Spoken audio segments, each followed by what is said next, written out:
a palavra aos não membros inscritos para o debate. Dando início à audiência, concedo a palavra por 15 minutos ao senhor Cortinei Guimarães, estatístico, engenheiro de sistema, facilitador e cientista. Muito obrigado, deputado Alexandre. Muito obrigado, senhores da Câmara. Uma honra estar aqui. Muito obrigado pelo convite. Assim que a apresentação estiver pronta, a gente começa. Me perdoem, eu falo bastante rápido, eu vou tentar ser um pouco sintético. Na verdade, eu tinha me planejado para 20 minutos. E eu gostaria, antes de mais nada, de esclarecer que esse é um pronunciamento meu enquanto cidadão. Estamos aqui apenas representados pela escola da qual eu faço parte, da qual eu sou um dos sócios, mas o meu posicionamento não tem a ver com nenhuma empresa, nenhuma entidade de classe ou nenhuma associação do mercado de criptomoedas nacional. Basicamente, como nós estamos falando de tecnologia blockchain, eu vou tentar elencar 7 passos muito simples, e o meu objetivo é esclarecer que estamos numa situação um pouco mais ampla do que esse debate de criptomoedas e que isso tem implicações sérias para o desenvolvimento tecnológico do país, não apenas no âmbito econômico do assunto tratado nessa comissão. Eu também não vou me ater à questão dos programas de milhagem, porque não é minha área de competência. Em cima disso, existe uma metáfora muito antiga de toda vez que a gente está começando algum assunto tecnologicamente complexo, e é o momento que nós vivemos, e nós da indústria esclarecemos a todos que quanto mais estudamos, quanto mais nos aprofundamos no tema, na verdade, mais a gente entende que não sabe nada. E, basicamente, essa é a primeira grande resposta que eu tenho a declarar aos senhores. Muitas das perguntas aqui que sejam feitas não têm respostas. E, diante disso, eu gostaria de colocar o princípio de onde essa indústria nasceu. É uma indústria que tem um embasamento filosófico muito forte, uma ideologia muito forte, e essa ideologia vem de cientistas do passado. Então, para quem não sabe, esse é um computador chamado Christopher, que é a máquina que todos já devem conhecer, ou pelo menos a maioria já deve conhecer, do professor Alan Turing, e foi responsável por salvar várias vidas na Segunda Guerra Mundial. Então, o que hoje nós entendemos como Bitcoin nasceu dessa escola, a escola dos criptógrafos, que tem quase 6.000 anos, e, basicamente, a criptografia é uma ciência que se dedica a preservar dados, seja de nações, seja de indivíduos. E é daí que vem a nossa base filosófica. Essa base filosófica tem um manifesto de 83, que é o chamado Cypherpunk Manifest. O cipher vem de cifragem, ou seja, é um manifesto dos criptógrafos, e naquela época uma série de cientistas da computação estava muito preocupado com um livro chamado 1984, de George Orwell, daí o manifesto ter sido feito em 1983. Então, quando estivermos discutindo o tema de criptomoedas, entendam que isso nada mais é do que uma aplicação, by the way, uma das aplicações mais limitadas da ciência da criptografia. Em cima dessa aplicação, existem todo um conjunto de pessoas que, em diversas etapas, desde os anos 80, passando pelos anos 90 e, mais recentemente, nos anos 2000, que criaram pedaços dessa tecnologia. Então, alguns desses nomes estão citados nesse quadro. Esse quadro é de um filme chamado Banking on Bitcoin. Tem alguns erros conceituais, mas ele conta bastante didaticamente a história que nós estamos tratando aqui, e eu recomendo a todos assisti-lo. Ele é realmente bastante digerível. E nesse quadro também estão alguns dos nomes que nós consideramos que são o Satoshi Nakamoto. Então, foi citado no parecer que não existe a identidade do criador da tecnologia. Um desses nomes, ou muito provavelmente todos eles, são o criador, por assim dizer. E essa filosofia, como eu disse, ela tem uma origem num espírito de tempo que nós cientistas chamamos de Zeitgeist. E esse espírito de tempo se amplia de uma maneira muito dramática em relação a essa tecnologia. E isso é parte da disciplina que nós tratamos na academia. Nós estamos acostumados, enquanto empresários, enquanto indivíduos, ou pelo menos as pessoas da minha geração, eu que tenho 47 anos hoje, a tratar as tecnologias em formas de ondas. Ou seja, vem uma tecnologia, depois vem outra, a gente tem um tempo X para absorvê-la. E esse é o estado natural das coisas até o momento razoavelmente curto de 4 ou 5 anos atrás. Só que isso mudou dramaticamente. Essas tecnologias passaram a acontecer de uma maneira muito mais rápida, em paralelo, numa escala global sem precedentes, porque a força humana por trás dessas tecnologias também cresceu de uma escala muito grande. Então, quando eu comecei a trabalhar nos anos de 84, 85, existiam muito poucos engenheiros de sistema, de computação, de telecomunicações no mundo. Hoje, essa contingente de pessoas é muito maior e as pessoas trabalham de uma maneira muito mais colaborativa. Então, nós estamos falando de mais ou menos 1.400 a 1.700 partes móveis, onde todas as pessoas que trabalham com inovação tecnológica lidam hoje. É humanamente impossível, para vocês terem uma ideia, nós estamos aqui discutindo apenas uma dessas tecnologias, que se denomina blockchain, e as outras 1.400 também estão evoluindo e têm um impacto muito grande entre si. Como é que a gente faz para entender o que acontece com essas tecnologias? Nós lidamos com elas através de modelos mentais, ou o que a gente chama de cenários. Daí a promulgação do termo Smart City, Smart Cars, Smart um monte de coisa, até coisas muito exóticas, como o prolongamento da atividade de vida das pessoas, da atividade saudável. Hoje já se comenta viver até os 100, 150 anos de uma maneira extremamente tranquila e produtiva, até o prolongamento de uma vida acima de 200 anos. Dentro desses cenários, a gente tem como primeiro impacto, e uma das coisas mais comentadas nos últimos 2 anos, o que a gente chama de automação total. E aí se discutem robôs, automações, algoritmos, temas mais drásticos de impacto social, como o fim do emprego, mas, na verdade, é o que a gente constrói com tecnologia há muito tempo. Só que hoje ganhou uma escala, novamente, como eu disse, sem precedentes. Essa automação é o pano de fundo para uma série de movimentos e contramovimentos, não só de inovação tecnológica, mas de ação social. Imagina que uma pessoa que se preparou durante 25 anos da sua vida, um professor doutor, descobre que, ao final da sua preparação, ele não vai ter emprego. E isso é um cenário hoje, uma distopia, como nós falamos, que se torna cada vez mais presente no cotidiano das filosofias, das implementações dessas tecnologias. Como eu só tenho 15 minutos, eu vou passar um pouco mais rápido nos outros temas, para chegar no que realmente importa. O senhor pode ir fazendo, se houver necessidade, a gente estica um pouquinho mais. Tá bom, então. Mas, pegando do ponto aqui, o que impacta diretamente? Nós temos todo esse avanço tecnológico porque nós, cientistas, somos românticos. Nós olhamos para problemas humanos e, enquanto engenheiros, arquitetos ou pessoas de alta criatividade, nós buscamos soluções. E essas soluções antes eram dadas através de ferramentas rudimentares.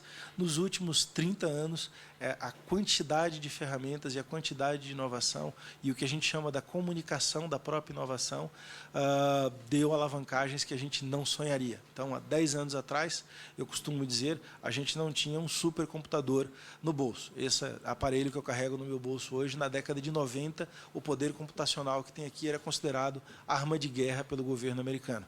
Hoje, coisas muito simples que nós usamos no dia a dia, como o WhatsApp, na década de 90 era proibido pelo governo americano, pela NSA e pelo Pentágono, de ser exportado. Uma tecnologia simples de criptografia, praticamente facilmente violável hoje, há muito pouco tempo atrás era considerado armamento de guerra. E dentro desses cenários, nós temos problemas que são gerados, não só pela natureza humana, como pelo próprio avanço tecnológico. E aí volto a citar um desse cenário, o desemprego estrutural tecnológico. Esse termo não existia há 4, 5 anos atrás. A gente acreditava na produtividade, na liberalidade, e hoje a gente ouve termos até curiosos como jurimetria. Jurimetria é uma área das ciências da informação onde você coloca algoritmos e computadores para analisar jurisprudências e substituir o trabalho de análise de advogados. E todos os dias são criados termos novos. Por que eu estou colocando todo esse cenário? Porque quando a gente fala de criptomoedas e blockchain, eles são apenas uma minúscula parte desse cenário. Na prática, nós estamos reconstruindo todo um modelo social, todo um modelo até de nação, porque estamos falando de fenômenos globais, e todo um modelo de economia, onde temas como distribuição de renda, onde temas como renda mínima passam a ser vistos não mais como coisas de filosofia socioeconômica, não se trata mais de esquerda, direita, libertário ou conservador, mas questões estruturais do futuro da humanidade. Dentro desse contexto, existe um outro complicômetro que, quando nós pensamos em modelos de solução ou pensamos no que a gente chama de protótipos de visualizar como é que essas coisas acontecem na prática, a gente interliga todos esses cenários. E eu vou pegar um caso aqui que me foi bem estudado como uma coisa prática da gente falar. Se a gente pegar hoje o que a gente chama de veículos autônomos, de cidades inteligentes e de economia colaborativa, e essa é a mensagem que eu gostaria que vocês entendessem, existe um cenário de meios de pagamento que não tem nem jurisprudência, nem filosofia econômica, nem caso de pensamento econômico ou financeiro em nenhum lugar do mundo. Imagina que eu tenha a habilidade de construir um veículo autônomo que não seja de posse de uma pessoa, mas que ele possa ser alugado por dia.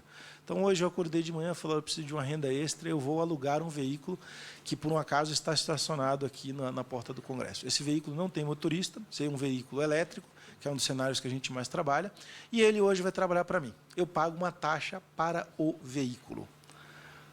De quem é o veículo? Ninguém sabe. Ele hoje é minha posse, mas eu estou pagando uma taxa para ele. Então, esse veículo, por um acaso, começa a trabalhar como se fosse um Uber. E ele vai pegar uma pessoa de um lugar X e deslocar para um lugar Y. E vocês vejam que eu estou falando de um cenário que hoje ainda é um cenário conturbado. Falar a palavra Uber dentro de serviço de mobilidade urbana ainda é uma coisa que gera celeumas em vários lugares do mundo, inclusive no Brasil.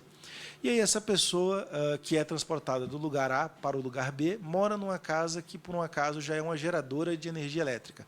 Ela tem telhas que geram energia elétrica, uma das paredes é uma imensa bateria construída para armazenar energia elétrica, e o veículo, quando chega lá para deixar a pessoa no seu destino, descobre que ele precisa de energia elétrica, e ele vai se reabastecer na casa do indivíduo.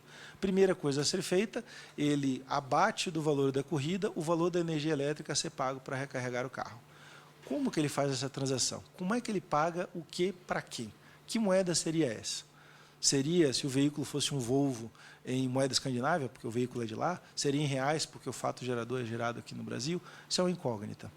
E aí, passamos para a questão fiscal. Olha, eu recebi um valor por um serviço X para um objeto inanimado, que é um carro. Vou pagar impostos. Impostos para o Estado, para o município ou para a federação. Vamos supor que o primeiro imposto a ser pago seja para o município, mas que o lugar da residência desse indivíduo seja um lugar de difícil acesso, com ruas sem infraestrutura, e que isso causou para a telemetria do carro um dano estrutural. Ele sabe que ele vai ter que passar na revisão depois daquilo, porque, por um acaso, a suspensão ficou alterada ou alguma coisa ficou mais solta.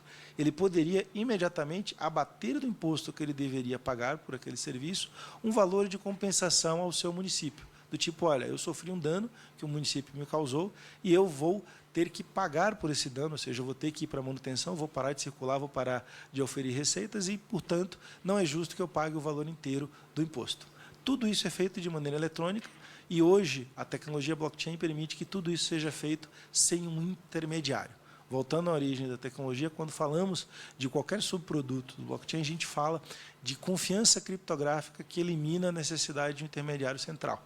Os libertários assim o fizeram, porque, novamente, em 1984 era o cenário do grande irmão, mas muito mais porque ter um ponto central do ponto de vista da ciência da computação é arriscado. Ter um ponto central é um ponto de falha. E esse é o principal motivo. Quando a gente começa a falar dessa grande mudança tecnológica que nós estamos fazendo, nós estamos falando de uma revolução que, na verdade, é criar um gigantesco aparato tecnológico que passa a ser a espinha dorsal da nossa vida cotidiana. Esse aparato tecnológico, essa gigantesca plataforma, como nós cientistas gostamos de dizer, ela funciona 24/7, ela é global, ela é autoalimentável, porque a energia elétrica vai ser autogerada de N formas possíveis, ela é autocontrolada, porque a computação, as regras de processamento vão estar distribuídas uniformemente, e ela é auto-auditada por tecnologias como o blockchain. Num futuro mais utópico ainda, essas tecnologias serão autorreparáveis, robôs consertarão robôs. E, dentro deste cenário, o que a gente transforma em plataforma geral, na verdade, passa a ser a espinha dorsal da nossa vida cotidiana. Em cima disso, um outro detalhe é que essa convergência de fatores, cenários, ideias, ela, pela primeira vez na história da humanidade, ela não depende de conceito de nação, de filosofia econômica ou de filosofia política. Um carro autônomo é um carro autônomo em qualquer lugar do mundo. Um pagamento é um pagamento em qualquer lugar do mundo. Imposto é imposto em qualquer lugar do mundo. O uso, o consumo e as transações relativas a esses serviços são comuns em qualquer lugar do mundo. E, graças à internet, nós podemos fazer, consumir e entregar esses serviços de e para qualquer lugar do mundo. Esse é um cenário bastante curioso que nós nunca enfrentamos. E, finalmente, qual é o grande complicômetro de tudo isso? Acontece ao mesmo tempo, não só na escala global, mas o que nós chamamos de escala exponencial. Escala exponencial, e deve ser o assunto desta comissão neste momento, é o que nós vivenciamos com o título da comissão, que é o Bitcoin. Em janeiro deste ano, quando a gente falava de valores, ou de taxa de adoção, ou de quem usaria e para que usaria, nós que estávamos no mercado eram vistos como os loucos românticos e bastante utópicos. Hoje, com o valor de preço, com o valor de uso, com a quantidade de coisas que foi feita durante o ano que nem nós mesmos imaginaríamos, o assunto passou a ser mainstream. Isso é exponencialidade. Um ano atrás, a gente era uma tribo de pessoas que tinha ideias exóticas e a gente não tinha como prever que a coisa se evoluiria a esse nível. Estendendo um pouco mais, as pessoas que estão mais conservadoras ou que não estão nesse turburinho, e eu costumo usar bastante essa imagem porque ela é bem didática, é o Parque dos Dinossauros, um filme que os meus filhos muito veem, a gente é visto como um cientista maluco, que está tentando criar uma coisa que pode ser a destruição da humanidade, e aqui é o cientista criando o Velociraptor. Dentro disso, o que nós temos de experiência do passado, aí falando absolutamente do Brasil? Eu tenho 47 anos e aos 15 anos de idade eu tinha um problema sério para resolver. Eu tinha uma mãe e 3 irmãos para sustentar. E eu não tinha recursos para isso. Graças a Deus eu descobri a carreira de informática e eu fui trabalhar. Só que para trabalhar, como a gente vivia numa situação de restrição absoluta de mercado, eu tive que comprar computadores a preços abusivos. Esses computadores que estão aqui eram os computadores que tinham disponíveis, representando as duas grandes direções da época, né, a Apple e a IBM, e os preços daqui eram simplesmente 20 vezes mais caros do que os meus colegas da minha idade lá fora. Mas era o preço que a gente pagava para viver no Brasil. Os mais antigos também lembram que, na mesma época, a gente tinha um problema de infraestrutura de telecomunicações. Eu, quando recebi o meu primeiro salário, que fui fazer minha primeira declaração de imposto de renda, eu tinha um ativo bastante valioso na minha declaração chamado linha telefônica. E em São Paulo, que é a cidade que eu resido hoje, existiam bolsas telefônicas. Isso também se devia a legislações e restrições tecnológicas da época. Graças a Deus, a gente conseguiu superar tudo isso a partir do advento da internet, das privatizações e nas últimas ondas tecnológicas. O Brasil adotou uma postura muito mais global, muito mais avançada, e a gente conseguiu pegar todas as outras ondas tecnológicas, tipo a mobilidade, a questão de 3G. Eu era funcionário da Vivo na época, a gente tinha aqui as mesmas redes que tinham em lançamento quase simultâneo, Coreia, Europa e Estados Unidos. Tivemos acesso aos lançamentos do iPhone quase 3 meses depois que ele foi lançado. Enfim, conseguimos fazer um keep com isso. E esse é o momento que a gente vive hoje. No momento presente, a gente ainda tem alguns problemas. Depois do Marco Civil da Internet, hoje, como eu expliquei, a gente não tem mais a questão de você ter centros de processamento localizado, e isso é um mapa do que a gente chama de tecnologias de nuvem, ou cloud. Perceptivelmente, nós estamos muito parecidos com a África. Nós somos um dos poucos continentes, a América do Sul, que não tem uma presença massiva de centros de informação. Isso encarece a nossa computação, isso encarece o nosso uso das tecnologias da informação. Além disso, a gente continua pagando para ter o iPhone mais caro do mundo. E o iPhone não é, hoje, ou o smartphone não é uma ferramenta de luxo, é uma ferramenta de desenvolvimento. Hoje, 80% do nosso sistema bancário, das nossas transações bancárias, são feitas em smartphones. Mas a gente não tem uma tradição de ter aplicativos parrudos nisso ou não. Quando a gente tem acesso e consegue fazer isso, o brasileiro, em geral, é um dos melhores do mundo. Por um acaso, eu sou sócio de uma das empresas que trabalha na área esportiva, e o aplicativo esportivo mais interessante do mundo, segundo a própria Google, é um aplicativo brasileiro. O outro problema é que, por causa dessas restrições tecnológicas, nós estamos muito atrás na questão da produção tecnológica. A produção tecnológica hoje, basicamente, são engenheiros e desenvolvedores de software. Estamos em 38º lugar do mundo, e esse é um ranking antigo. A nossa posição, infelizmente, piorou um pouco mais, porque a gente continua sem acesso a meios. Nós pagamos a telefonia celular móvel mais cara do mundo, nós temos a internet também cara e ainda sem qualidade de serviço, e isso se deve a alguns fatores restritivos que a gente tem de mercado, o cenário econômico, mas também é uma questão muito pesada de impostos. O Brasil é o único país do mundo que tributa a telecomunicação como se fosse um serviço, e o S do ICMS é extremamente pesado para a indústria. Em relação à exponencialidade, que eu já tinha citado, isso tudo pode ser extremamente revertido. Então, a gente vive hoje uma série de ferramentas, inclusive o ponto mais nevrálgico, que não sei se está endereçado na questão das criptomoedas, mas está sendo endereçado pela CVM, que é a questão dos ICOs, ou captação de recursos de forma internacional, pode alavancar e mudar drasticamente esse cenário no espaço de tempo muito curto, de 1 ano a 2. O fenômeno dos ICOs, ele simplesmente viabiliza que empresas pequenas ou empresas inovadoras em qualquer lugar do mundo tenham acesso a capital de uma maneira global que de uma outra maneira elas não teriam antes. E, para resumir, o presente é uma página em branco. Então, muito me orgulho estar aqui fazendo parte de um movimento amplo. A gente tem acompanhado da comunidade todas as discussões. Eu acho que o fato de termos aqui representantes de várias partes da indústria, os senhores deputados, é uma prova positiva disso, que estamos discutindo. E isso me lembra, como eu sou velhinho, o movimento da própria internet, que em 94, 95, se criou o Comitê da Internet no Brasil, do famoso professor Tadal, e a gente conseguiu reverter uma série de limitações e rapidamente se estabelecer como um player global naquela época. De cases, eu acho que seria interessante, eu sei que os senhores deputados circularam bastante lugares do mundo, mas nós tivemos algumas novidades recentes, e um deles é essa pequena ilha, que é Gibraltar, e Gibraltar está se transformando hoje num dos países mais crypto-friendly do mundo, justamente com a questão de querer arrecadar impostos e de ser uma porta de entrada para a Europa. Então, muito provavelmente, Gibraltar terá, a partir de janeiro, fevereiro, uma legislação bastante agressiva no sentido de ser positiva, de facilitar, não de ser leniente, mas de regulamentar e doutrinar regras muito claras, tanto para o mercado de exchanges, quanto para o mercado de ICOs, quanto para o mercado de criptomoedas. E, obviamente, o nosso exemplo mais interessante é o Japão, onde, por uma questão econômica, até de circulação monetária, eles declararam o Bitcoin já há bastante tempo como moeda circulatória de pagamento, não moeda nacional, que é um conceito um pouco distinto.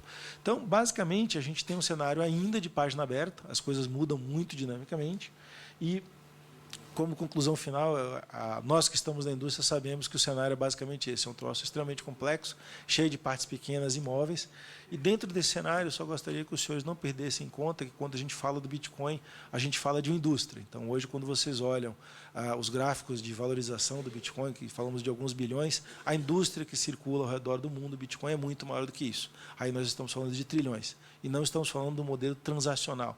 Estamos falando dos fabricantes de software, dos fabricantes de equipamento, dos prestadores de serviço, das empresas que vivem de treinamento, consultoria, execução, enfim. Toda vez que a gente fala de um modelo econômico, existe um ecossistema gigante ao redor dessa inovação. E pedir encarecidamente que os senhores tenham em conta que, quando atacamos a tecnologia, atacamos esse ecossistema.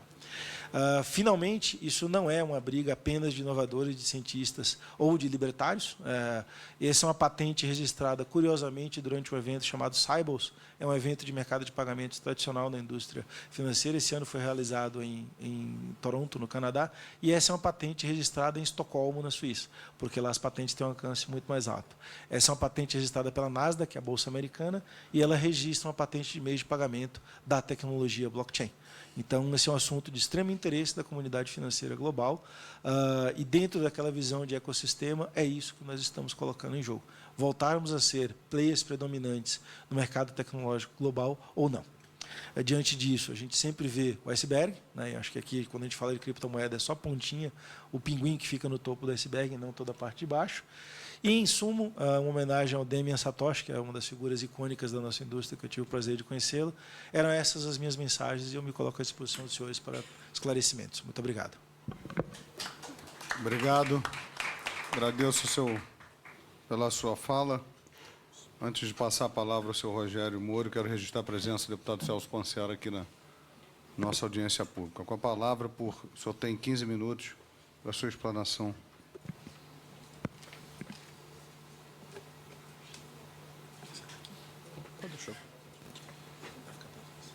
Obrigado, Excelência. Agradeço o convite de estar aqui nessa comissão. Obrigado a todos pela presença. Eu vou falar do ponto de vista das criptomoedas, no ponto de vista de economia monetária, que é mais a minha especialidade. Não vou entrar tanto em aspectos tecnológicos, mas mais o que é a implicação e quais os potenciais riscos que você tem associados à introdução de um ativo como esse, né, e o que a gente pode esperar do ponto de vista de uma criptomoeda. A origem da criptomoeda, ela vem dos anos 80, né? Foi o eCash o primeiro que você teve, não foi um grande sucesso, né? E como o colega aqui falou, em 2009 o paper do Satoshi Nakamoto, que foi publicado, deu a base para você ter o desenho do que hoje é o mais famoso, que é o Bitcoin, né? A popularidade das criptomoedas, ela cresceu muito nos últimos anos, basicamente devido a 3 fatores.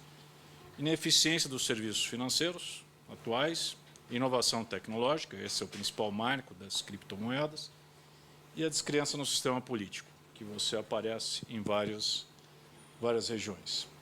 A grande inovação das criptomoedas, ela se resume em dois grandes braços, né, dois grandes sentidos, tecnologia e a forma como elas são geridas. Obrigado, eu prefiro. Quer que eu possa olhar a minha... Alô?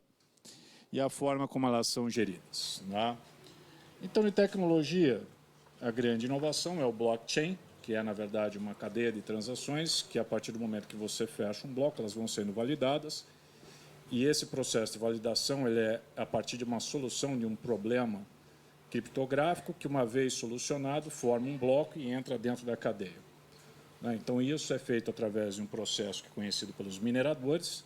Né? Hoje, você tem vários mineradores, e esses mineradores eles recebem uma remuneração, seja pelo processo de transação, ou, em alguma forma, quando eles conseguem obter um novo Bitcoin que é gerado dentro do sistema. Então, é um processo intensivo em tecnologia. Né? Hoje não existe um minerador único, na verdade, são verdadeiros pools já de mineradores que estão se formando, com uma tendência de concentração nesse segmento. Então, quando você tem uma transação dentro do Bitcoin, é gerado uma mensagem onde você tem uma validação da assinatura de quem está vendendo esse Bitcoin. Isso pode ser através de um pendrive ou um código específico. Uma vez feita a transação, é gerado um novo código que o novo portador passa a ter e ele pode carregar isso para onde ele quiser. E essa transação ela é validada dentro desse processo de um blockchain, que é um conjunto de transações, e uma vez encerrado nisso, ele entra, esse bloco como um todo, dentro de uma cadeia, onde você tem todo o histórico de transações realizadas de uma moeda. Né?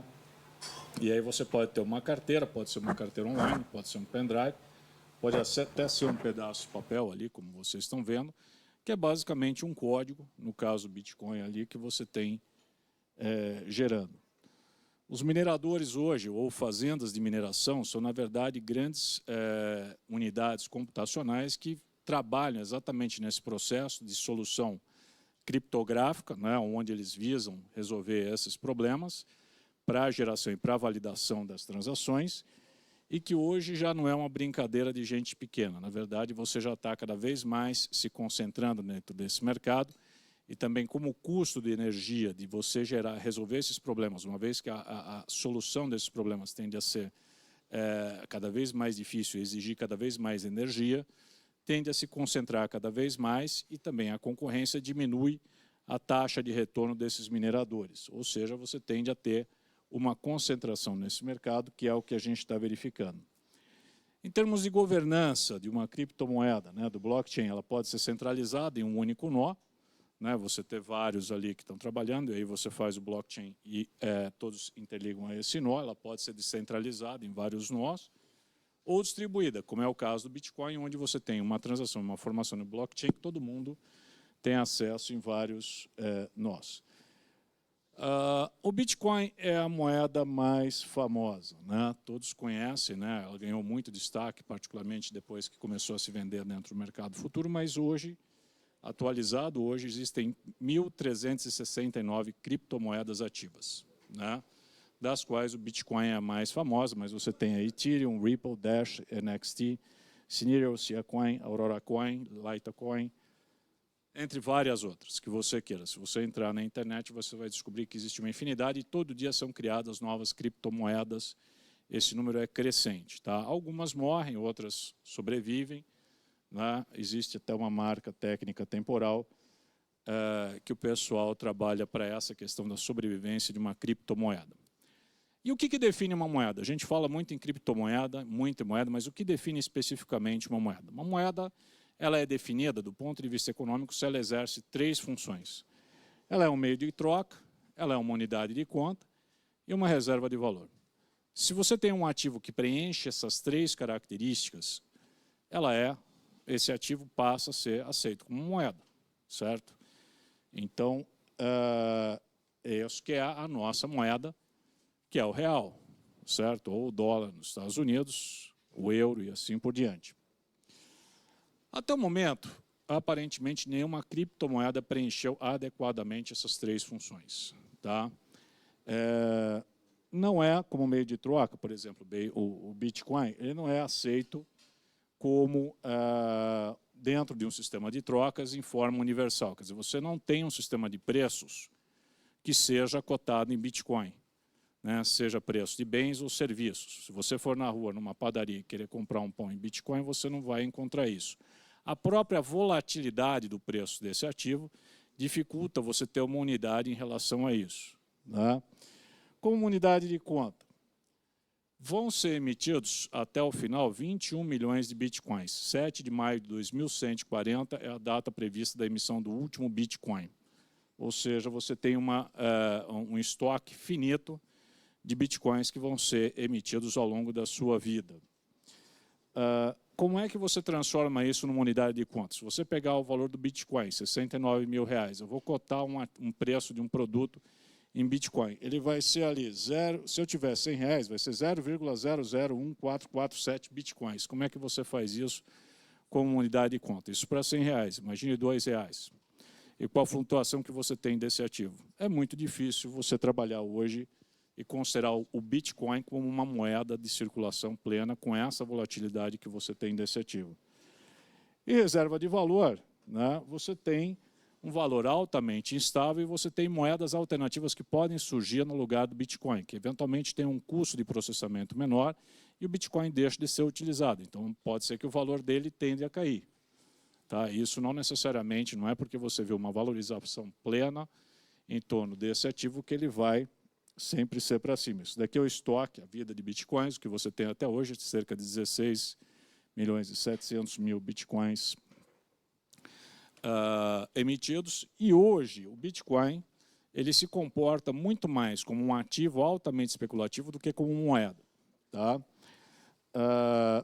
Total de capitalização das criptomoedas hoje é de 497 bilhões de dólares. O valor de mercado dos Bitcoins, isso oscila, tá? De 285 a 300 bilhões de dólares. Tá? Como eu falei, 16,7 milhões de bitcoins, cerca de 60% do mercado de criptomoedas. Isso daí representa uma fração, por exemplo, do que você tem do total de ativos na Bolsa de Nova York. Né? A Bolsa de Nova York, hoje, ela vale cerca de 21 trilhões de dólares, mais de 70 vezes o valor do estoque que você tem do Bitcoin hoje ativo. Né? A volatilidade do Bitcoin também é intensa. Foi 12 vezes, se você considerar esse ano, é 12 vezes superior à da Bolsa de Valores. Né? E 18 vezes superior à volatilidade da taxa de câmbio no Brasil este ano. Tá? Retorno do Ibovespa, até agora, 22,6%. Retorno do Bitcoin, mais de 1.500%. Ou seja, quem entrou se deu bem. Né? E o dólar 1,7%. Então, isso daqui, ele é um comportamento de um ativo como esse, quando a gente olha, né, do ponto de vista como um economista, como um financista, ele assemelha muito mais o comportamento de um ativo especulativo do que como uma moeda em si, tá? Até pela sua própria valorização e a sua volatilidade. Né? Como eu falei para vocês, o volume de transações ele tem um efeito sobre o nível de dificuldade dos problemas gerados, o que dá um impacto no custo das transações e de mineração, o que tem levado a uma maior concentração desse mercado. O surgimento de outras moedas concorrentes, como eu falei para vocês, são mais de 1.300 moedas que estão surgindo em moedas eventualmente mais eficientes, como o Ethereum, que tem uma linguagem própria para contratos inteligentes, que é a Solidity. Você pode ter o risco de uma bolha dentro do Bitcoin hoje. Tá? Obviamente, como o pessoal falava na .com, ou no caso dos imóveis nos Estados Unidos, vão falar que existem razões estruturais para o Bitcoin estar nesse valor. Era o que todo mundo falava no final dos anos 90, antes da quebra da Nasdaq, ou na bolha de imóveis em 2008. Tá? Do ponto de vista econômico, o uso de criptomoedas se mostra muito atraente, porque tira do governo o monopólio de emissão e controle da moeda. Né?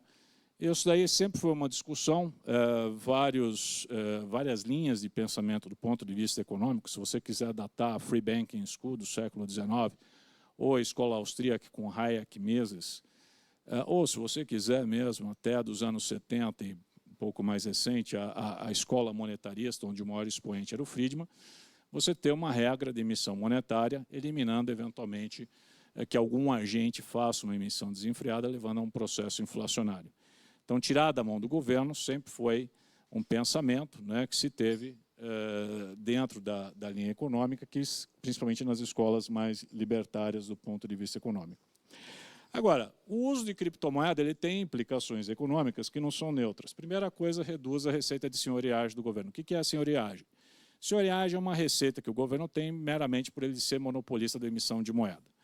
Tá? Então, quando, por exemplo, a economia brasileira cresce, né, o volume de trocas aumenta, a demanda por moeda aumenta, quem é que emite moeda? O Banco Central. Isso é uma receita derivada do próprio crescimento econômico que é apropriada pelo governo. No caso da criptomoeda, quem é que se apropria disso? Exatamente quem é que está produzindo essa moeda ou se apropriando de uma nova moeda que está sendo emitida. Ou seja, a criptomoeda você está transferindo uma receita que é do governo para algum outro tipo de agente, que pode ser um agente privado, né? A introdução de criptomoeda ela pode aumentar a volatilidade das taxas de juros, né? Imagine um sistema econômico em que você tem hoje, por exemplo, todo o nosso sistema econômico, o sistema bancário, é amparado em reais. Os bancos começarem a receber depósitos à vista em outra moeda. E isso vai ter uma relação em termos de empréstimos. Como é que o Banco Central vai controlar a liquidez desse processo? Como é que as taxas de juros vão ser controladas? Como é que a atividade econômica vai ser controlada? O próprio Banco Central vai ter que ter reserva em moeda, em criptomoeda, porque se ele é um emprestador em última instância, ele vai ter que ter reserva em criptomoeda para evitar uma quebra do sistema bancário, né? Hoje ele tem reais, porque ele é o emissor. Se você tem um problema dentro do sistema bancário, o Banco Central, como emprestador de última instância, ele faz vezes disso. Agora, se ele não é o emissor da criptomoeda, ele vai ter que ter reservas disso. E isso impõe uma série de dificuldades dentro do sistema, né?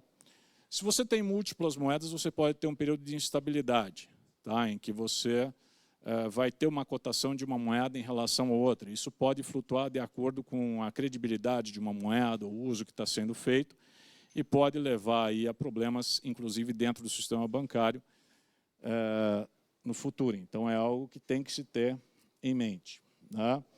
Se você imaginar uma situação limite, em que você tem uma única criptomoeda sendo emitida por um algoritmo, o sistema monetário internacional ele iria funcionar algo similar ao que seria o padrão ouro do final da segunda metade do século XIX e início do século XX, onde você tinha o lastro e a emissão de moeda era controlada pelos países de acordo com a reserva de ouro que eles tinham, né? O período do padrão ouro foi um período de alta estabilidade, né? O entre-guerras, que você teve uma instabilidade muito grande por conta exatamente do padrão ouro não funcionar muito bem, e depois da Segunda Guerra Mundial, até o início dos anos 70, você teve o acordo de Bretton Woods, onde as moedas tinham um câmbio fixo em relação ao dólar, e o dólar era a única moeda conversível em relação ao ouro. Essa era a arquitetura financeira do sistema financeiro, do sistema monetário internacional, que conferia estabilidade. Com o fim de Bretton Woods, com o fechamento da janela de ouro pelo governo Nixon no início dos anos 70, o dólar se desvinculou em relação ao ouro, as moedas começaram a flutuar, e a partir dos anos 70 você tem um período de crises financeiras e a carência da formulação de um novo sistema, uma nova arquitetura financeira global. Então, seria positivo se você tivesse, né, hoje uma nova arquitetura, um novo comando, uma coisa que você não tem hoje presente no mundo. Ainda assim, se você tivesse uma única criptomoeda sendo emitida por um algoritmo, essa emissão limitaria, em certo sentido, o crescimento econômico global. Por quê? Porque se as economias crescem a um ritmo superior ao que o algoritmo emite moeda, você vai começar a ter o quê? Um aumento da demanda por moeda que não vai ser satisfeito por conta desse processo, desse algoritmo. O resultado disso seria um aumento das taxas de juros que freariam o crescimento econômico, tá? Isso aconteceu durante o padrão ouro no século XIX em diferentes momentos, onde as economias cresciam a um ritmo superior ao volume de reservas que elas tinham de ouro e prata e levava a uma retração econômica na sequência, tá? Isso são apenas hipóteses a serem consideradas que nós temos dentro desse cenário futuro que devem ser levadas em consideração da nossa história e do que pode ser do ponto de vista monetário. Mas, a despeito desse interesse, né, as criptomoedas elas não são utilizadas em larga escala, efetivamente como meio de troca, né? Lembrando que a aceitação como meio de pagamento não é neutra do ponto de vista de eficiência da política monetária. Tá? A introdução disso ela, tende a diminuir a eficiência da política monetária do lado do Banco Central, mas é inegável que as criptomoedas trouxeram avanços tecnológicos, dentre os quais eu gostaria de destacar o blockchain, que é uma tecnologia nova e veio para ficar e é algo muito importante do ponto de vista do futuro tecnológico da humanidade. Enfim, essas foram as minhas considerações, aqui alguns artigos de referência que são utilizados, né, do ponto de vista acadêmico, para essa apresentação. Obrigado. Agradeço a sua exposição. Concedo a palavra por 15 minutos à senhora Rosinê Cadamani.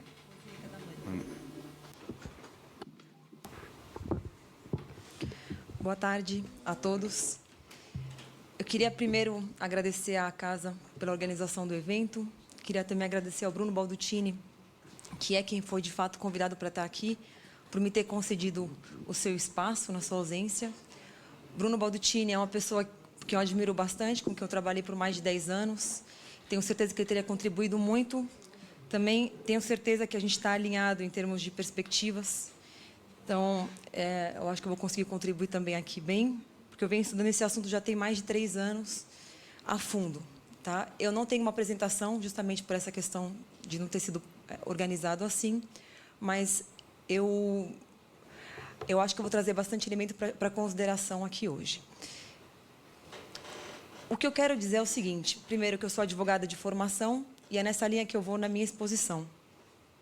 E é o que traz a gente aqui também, né? Uma definição legislativa dos rumos dessa conversa toda sobre criptomoedas. O que a gente tem visto é um grande debate, especialmente aquecido na última semana, porque há intenções, há pessoas que têm uma perspectiva talvez um pouco negativa sobre os rumos dessa conversa. E com a perspectiva negativa, sempre a solução mais fácil é a proibição. Mas a proibição, ela também está sempre vinculada ao desconhecimento. Porque quando a gente conhece, a gente sabe como lidar, a gente tem um cuidado aí, um pouco mais de sofisticação de como a gente lida com esse tema. Isso é muito necessário nesse contexto. Então, o que eu vou fazer aqui primeiro é trazer um pouco mais de luz para essa conversa, um pouco mais de informação, para que a gente esteja um pouco mais nivelado, para, em seguida, eu poder expor para vocês o trabalho que eu venho fazendo sobre a contextualização jurídica, de forma alguma querendo resolver, porque não é um assunto que está resolvido, nem aqui e nem no exterior, mas querendo contribuir para vocês para a reflexão.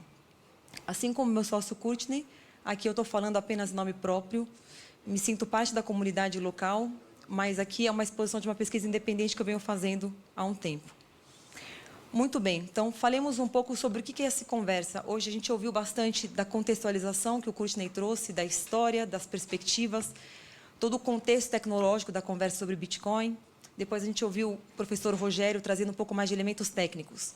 Eu vou fazer aqui o mesmo esforço que eu já fiz por escrito, que é um pouco de desenhar uma linha de tempo, que ajuda a gente a entender a complexidade desse assunto. Muito bem. A conversa começa lá no final de 2008, começo de 2009, quando, de fato, esse grupo de cypherpunks, de libertários, conseguiu lançar uma ideia de um novo sistema monetário em que a moeda não é emitida pelo Estado, a moeda é emitida dentro de um sistema tecnológico. E nós não precisaríamos confiar nem no Estado, nem em nenhuma instituição intermediária, porque teríamos a tecnologia para confiar, deveria ser suficiente.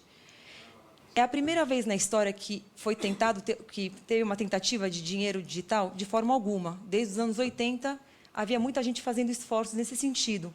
Mas é a primeira vez na história que isso pegou. E por que pegou? Porque é a primeira vez que foi possível, num mundo digital, criar um ativo que fosse único, que é o tão falado Bitcoin. Tá? Então, pela primeira vez, se eu mandasse o Bitcoin para alguém, eu não teria mais o Bitcoin na minha carteira. E daí a gente poderia pensar nesse sistema monetário funcionando. Muito bem. Quem primeiro usou isso aí foi o pessoal da internet, o pessoal de TI, o pessoal mais geek.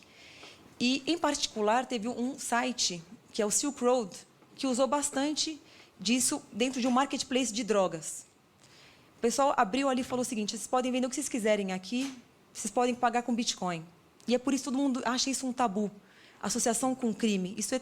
Isso é terrível, porque ali a ideia era uma ideia um pouco mais libertária, mas de forma alguma a gente pode minimizar essa possibilidade de ter um sistema diferente a um ato específico de alguém que abriu uma empresa que aceitasse drogas.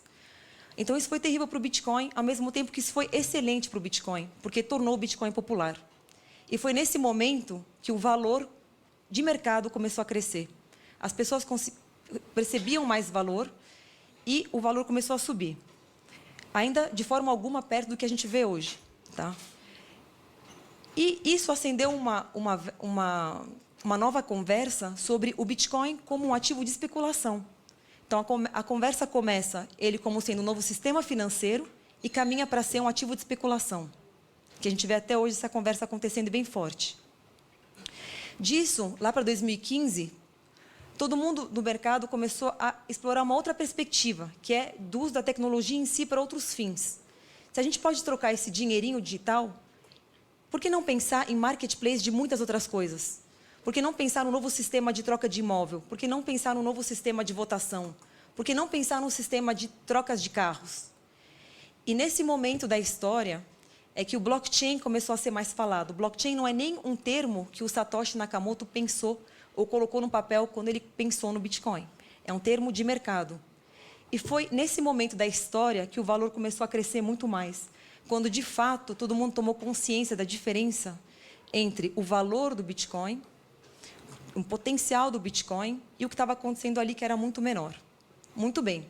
E daí, naturalmente, muitas pessoas quiseram criar em cima disso. Opa, esse blockchain é legal, mas tem algumas limitações. Eu vou fazer um blockchain melhor. Legal. Então, faça o blockchain melhor. E aí, cria uma criptomoeda que é correspondente ao Bitcoin, similar ao Bitcoin, mas adequada ao pensamento do seu criador, que também se torna um ativo de especulação. E a gente começa a ver o marketplace nascer de criptos. Essas mais de 1.300 criptos se tornaram um mercado de especulação também. E o tempo passa e a gente começa a explorar também mais a tecnologia, o que dá para sair daí. Além dos smart contracts, que é uma maneira de hoje a gente automatizar processos através do blockchain, a gente também viu nascer essa palavra que é o ICO. Então, tem toda uma sopa de letrinhas aí. O ICO é você poder fazer crowdfunding utilizando de uma plataforma do tipo blockchain como uma base dessa captação de recursos. Então, o investidor compra cripto e ele está vinculado a uma organização em blockchain. E ele tem seus direitos atrelados a isso. Então, o ICO nasceu para ser uma forma de captação de crowdfunding. Também o ICO se tornou um mercado de especulação. E é nesse momento que a gente está aqui da história, vendo esses desenvolvimentos e esse assunto sendo conversado com toda a complexidade que ele tem e ele merece. A gente, na escola, começou o curso com 2 horas, evoluiu para 4, e hoje nossa aula introdutória é de 8 horas. Só para dizer para vocês que é a única maneira que a gente acha desse tema ser explorado de uma maneira mais adequada. Isso dito, vamos entender o seguinte, vamos começar a falar um pouco mais de como é que isso se enquadra juridicamente ou não se enquadra juridicamente, o que está acontecendo por aí, para a gente ter uma noção do que dá para fazer ou o que não dá para fazer. De novo, de forma alguma aqui a intenção é resolver porque não dá. Quando a gente começa a falar do Bitcoin como tendo nascido para ser moeda, tendo nascido para ser um sistema financeiro novo, naturalmente, a primeira autoridade que vai olhar para isso é a autoridade financeira, que aqui no Brasil é o Banco Central e tem também seus correspondentes em todo o mundo. É moeda ou não é moeda? Não, não é moeda para fins legais, mas, do ponto de vista econômico, tem todos os atributos que fazem com que tenha característica, sim, de moeda para fim econômico. Muito bem. O que mais que interessa para a autoridade financeira? A gente está vendo aqui essas empresas que são as exchanges de Bitcoin, gerenciando um alto fluxo financeiro e se assemelhando a empresas que são as instituições de pagamento. Elas são exatamente uma instituição de pagamento? Não. Quando a norma foi criada, não foi pensada nas exchanges. Mas, de fato, essa norma traz bastante consideração sobre o que dá para pensar com relação às exchanges. Afinal de contas, elas estão carregando dinheiro de terceiros. E dá para a gente um norte. Por exemplo, dá para pensar em segregação de patrimônio? Lógico que dá para pensar.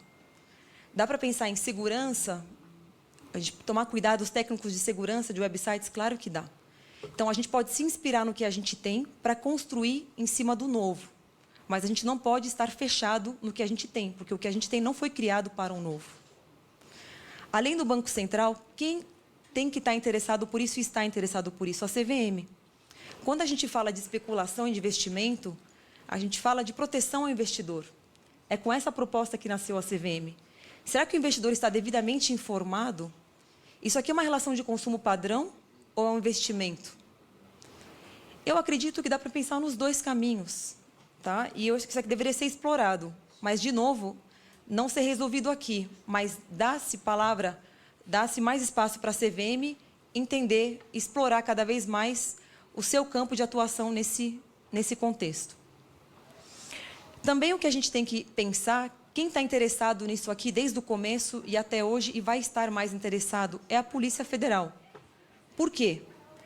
Porque tem muita ação fraudulenta, muita ação criminosa em torno do Bitcoin. Mas deixando claro que não é o Bitcoin ou a criptomoeda em si, mas sim o que se faz dela quando associado diretamente ao crime. Então, quando a gente fala de pirâmide, que é um assunto que gera muita confusão, muita gente associa erroneamente a criptomoeda a uma pirâmide é um esquema fraudulento em que pessoas prometem uma remuneração, muitas vezes essa remuneração é garantida, se diz que ela é garantida, mas, na verdade, você não tem nenhum negócio subjacente que tenha solidez para dar consistência para esse negócio e para essa promessa que foi feita. E muita gente entra sem saber o que está fazendo e muita gente entra para jogar o jogo.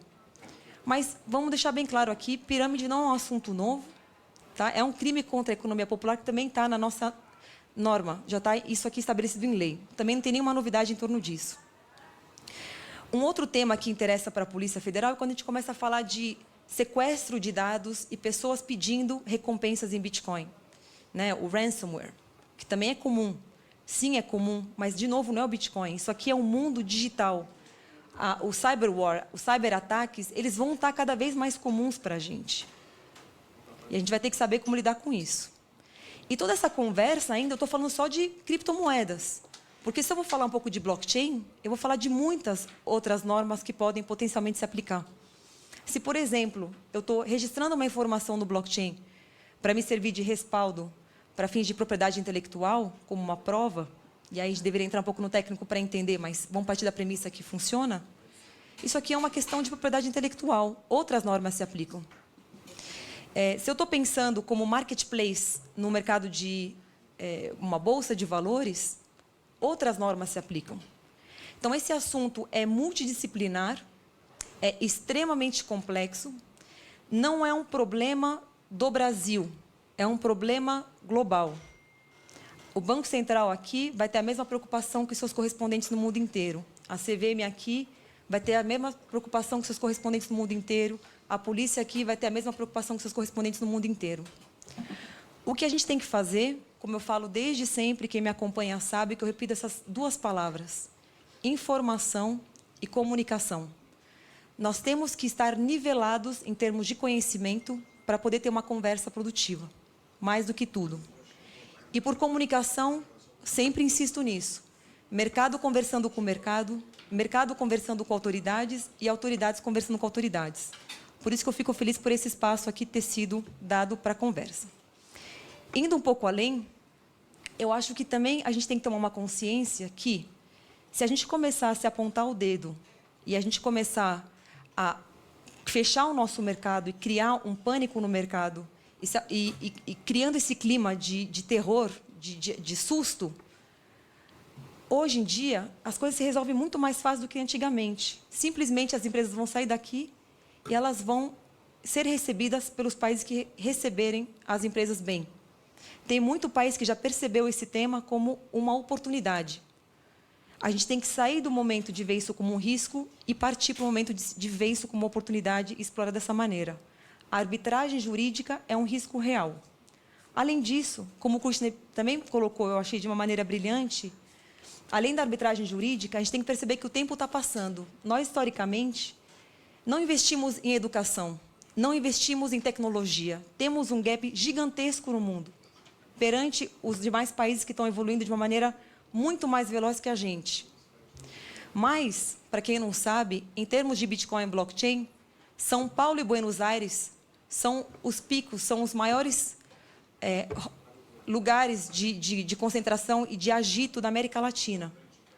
Ou a gente vai fomentar isso, ou não. Ou a gente tem uma chance, de fato, de estar numa posição de destaque, ou a gente vai ser colocado, de fato, com os países mais retrógrados e perder mais uma oportunidade. Por último, eu vou dizer que não só uma questão social, mas também uma questão financeira, né? Pela atração, hoje nosso mercado é visado pelo mundo inteiro, nós deveríamos ser os primeiros a explorar desse mercado. E mais que tudo, quando a gente fala de criação de Bitcoin, de criptomoedas e de venda disso, hoje no Brasil nós não fazemos a emissão, porque hoje a energia elétrica no Brasil não justifica em termos de custos e retorno em geral, tá? Como em outros países justifica muito mais. O que está acontecendo é que isso se tornou um novo ativo de exportação. Não sei se vocês percebem isso com tanta clareza quanto eu. A China hoje é uma exportadora de criptomoedas. Ela produz e vende, e isso está tornando ela cada vez mais rica. Outros países também estão produzindo e vendendo, e se tornando cada vez mais ricos. E aqui o que a gente está lendo é que isso é proibido. Então, vejam só o tamanho do risco que a gente está tendo, mas vejam também o tamanho da oportunidade que a gente tem na frente, se a gente pudesse organizar e fazer um trabalho construtivo para a gente fazer uma diferença no nosso país. Obrigada.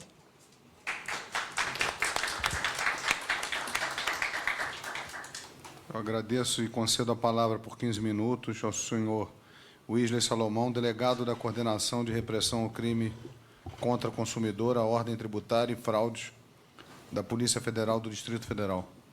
Da Polícia Civil, perdão, do Distrito Federal.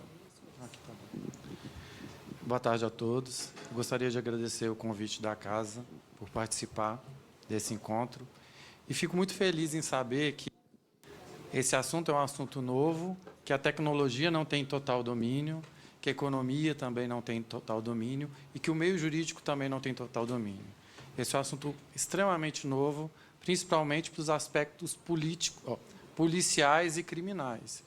Então, ter deparado com uma ação, com uma operação relacionada à suposta moeda virtual, fez com que eu estudasse o assunto e não conseguisse achar soluções. Mas, como Estado, como ente do Estado, a minha simples opinião é que deve ter algum tipo de controle. Eu não sei como esse controle deve ser feito, mas é necessário um controle para evitar que crimes possam ser consumados com a utilização de moedas virtuais. Aqui no DF, a gente teve uma operação denominada Patrick, desculpa, é um anagrama da moeda CryptoCoin, que foi coordenada pela coordenação onde eu estou trabalhando.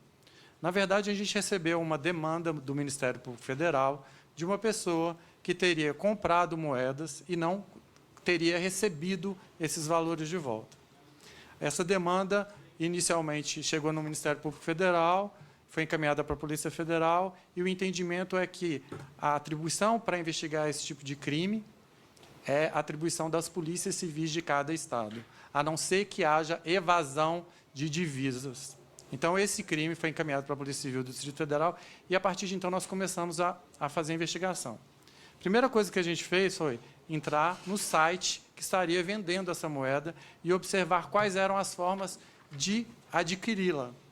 E a gente viu que isso era feito através de boletos bancários, através de contas em empresas e contas em contas de pessoas físicas, e também você poderia pagar através do cartão de crédito de uma academia. A partir daí, a gente começou a investigar quais eram esses favorecidos. E a gente detectou que essas empresas estavam registradas em pessoas com 6, 7, 8 CPFs. Eram empresas criadas com dados falsos. Ou outras empresas eram de pessoas laranja, né, que davam o nome, forneciam o CPF, quando, na verdade, elas não tinham capacidade financeira para poder estar fazendo todo tipo de movimentação. Inclusive, essas pessoas físicas também. A partir daí, a gente começou a olhar os antecedentes. Quem eram essas pessoas? E detectamos que elas eram envolvidas com estelionato, uso de documento, uso de cartões de crédito, formação de quadrilha, porte de arma e porte de droga. A partir dessa constatação, a gente foi estudar um pouco como era essa moeda e o que ela prometia. A gente detectou que havia uma promessa de ganhos diários de 1%. E isso, eu não sou economista, eu não tenho formação nessa área, a gente achou isso economicamente inviável. Pelo que o professor explicou aqui agora, os ganhos nacionais não ultrapassam 1% diário. E a gente também detectou que eles lançavam quantas moedas eles queriam. Não havia um controle disso. Qualquer pessoa ia lá e comprava a moeda, a quantidade, não havia um limite dessa moeda. E outra coisa, o valor da moeda era estipulado por esse grupo. Não havia a oferta e procura. Eles determinavam qual era esse valor e como ele era utilizado. A partir daí também, a gente observou, nesse caso da CryptoCoin, que eles trabalhavam com um marketing muito grande nas redes sociais. Eles postavam vídeos demonstrando ostentação e dinheiro, né?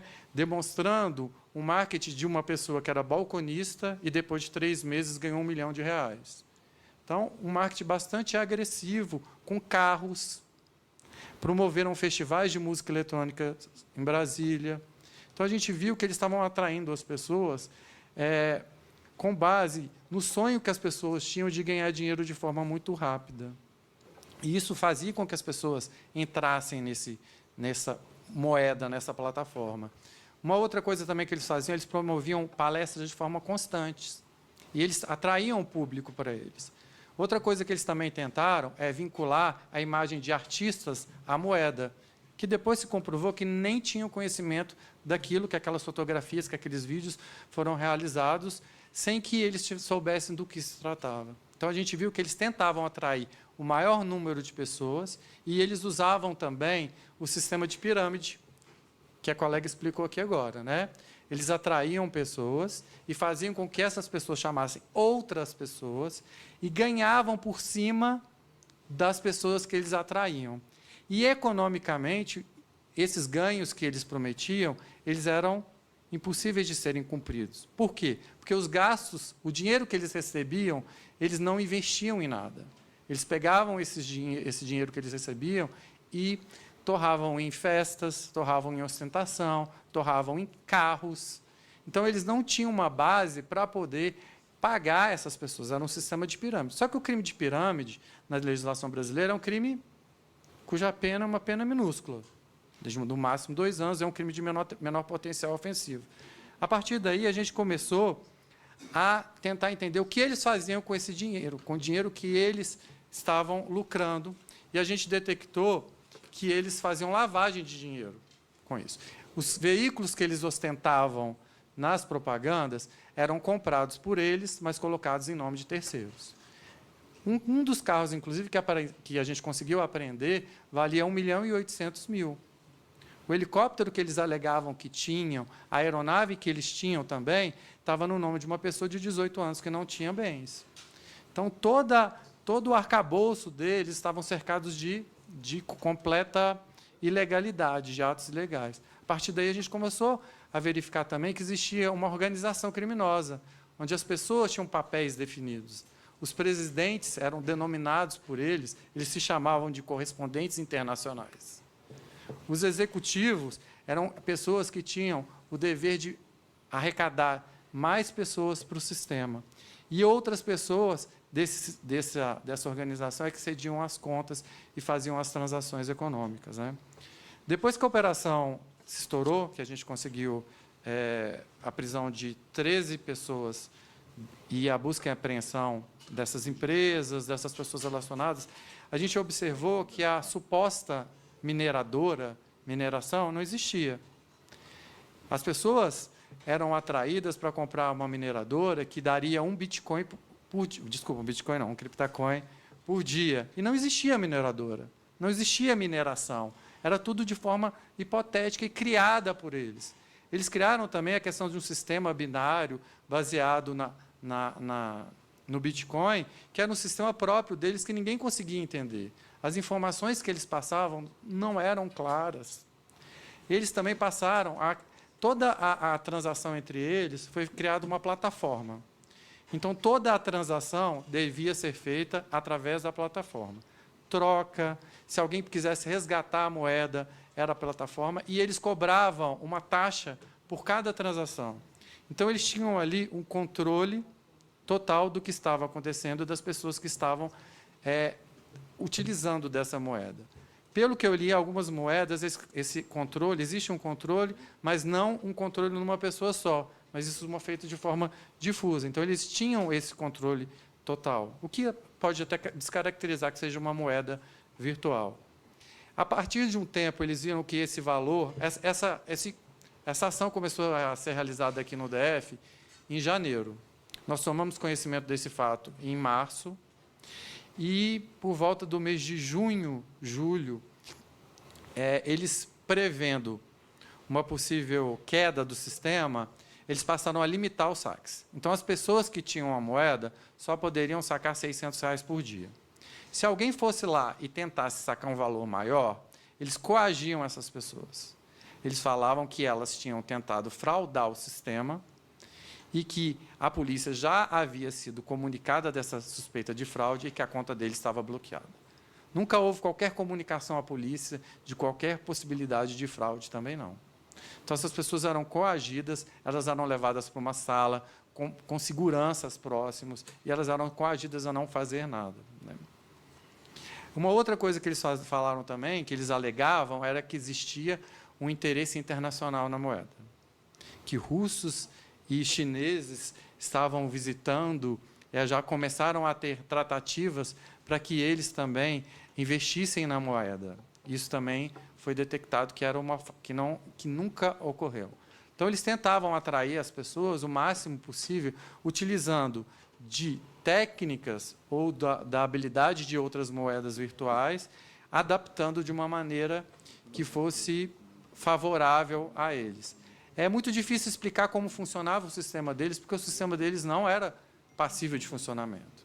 Uma outra dificuldade policial que a gente teve aqui também foi a questão o site deles estar hospedado no exterior. Para o bloqueio desse site, a gente precisou de uma ordem judicial, inclusive uma cooperação internacional. Uma outra coisa também que a gente não chegou, apesar da investigação, a gente não teve acesso ainda, não conseguimos ainda o banco de dados. Então, a gente não sabe onde que eles guardavam, armazenavam, ou seja, numa nuvem ou algum lugar, todas as transações que foram realizadas por ele. A estimativa que nós fizemos aqui é que 40 mil pessoas utilizaram essa plataforma deles. Pode ser que dessas pessoas utilizaram mais de uma vez. Não são 40 mil vítimas, mas de 40 mil pessoas fizeram transações. E a estimativa é de cerca de 200 milhões em 9 meses. A primeira fase da quebra de sigilo bancário e fiscal deles, que foi até junho, detectou uma movimentação de 50 milhões. As outras partes, a gente ainda não recebeu as informações do Banco Central e elas ainda são passíveis de análise. Aqui no DF, inicialmente, as pessoas não acreditaram. Quando a operação foi realizada, nós recebemos muitas críticas das pessoas, falando que a polícia queria aparecer, que o Estado queria aparecer, que essa moeda era verdadeira e não acreditaram muito. Só que, depois de um tempo, as pessoas viram que isso é real. Hoje em dia, a gente tem uma média de 500 ocorrências policiais registradas no Distrito Federal em relação a essa suposta moeda virtual. E existem vítimas em Minas Gerais, em São Paulo, em Goiás, no Nordeste, na Paraíba. E a gente recebe sempre demanda de outras unidades, porque essa era uma plataforma que todo o Brasil poderia acessar. A gente só judicialmente, e depois de deflagrada a operação, conseguiu impedir com que no Brasil tivesse acesso a esse tipo de moeda, né? A comprar essa moeda através do site. Uma coisa que também nós percebemos é que eles possuíam passaportes com dados falsos. Existe a dúvida também de que a possibilidade de que eles pegaram parte desse dinheiro e conseguiram mandar esse dinheiro para fora. Inclusive, a gente desconfia que eles tenham usado moedas virtuais. E isso é uma dificuldade gigantesca de rastrear. A gente não consegue rastrear essas moedas e não consegue saber aonde essas pessoas depositaram essas moedas, porque elas podem ter comprado essas moedas no exterior, quando estiveram lá. Então, assim, existe uma dificuldade muito grande e a gente acha que essa questão da moeda virtual ela ainda vai trazer muito problema no aspecto penal e jurídico. Por quê? Porque a gente não tem o controle dela. Elas foram criadas para serem algo de forma livre. Mas essa liberdade, a gente tem que ficar bastante atento nas consequências dessa liberdade, na lavagem de dinheiro que isso pode ter sido realizado. E a gente está numa onda agora muito da questão da corrupção. Né? Então, se as pessoas tivessem utilizado criptomoedas, e pode ser que elas possam ter usado, a gente dificilmente vai conseguir rastrear e recuperar essas moedas. Então, é uma dificuldade que nós, da polícia, estamos tendo em relação a essas moedas virtuais, e eu não sei qual a melhor forma de regulamentação, eu não sei se a proibição seria uma solução ideal para isso, mas são dificuldades que nós estamos tendo. E como é um assunto muito novo, é um assunto muito novo para a polícia também. Né? Então, acho que o controle ele é importante, mas eu não sei como isso deve ser realizado. Né? Aqui no DF, a gente conseguiu, com essas 13 prisões iniciais, a gente apreendeu 19 veículos, que deram cerca de 10 milhões de reais. Nós apreendemos pouco mais de 400 mil reais em cash, nós apreendemos drogas, nós apreendemos mais uma coisa aqui. Esmeraldas, que umas dessas pessoas tinham. Então, isso pode ser que tenha ligações com outros tipos de crime. Então, assim, a minha opinião, repetindo, como agente do Estado, deve haver a livre iniciativa, mas a livre iniciativa controlada. Tá? É isso que eu tinha para falar, eu agradeço a todos. Como eu disse, eu não vou falar sobre termos técnicos, esse tipo de coisa, só um pouco da experiência que nós tivemos lá.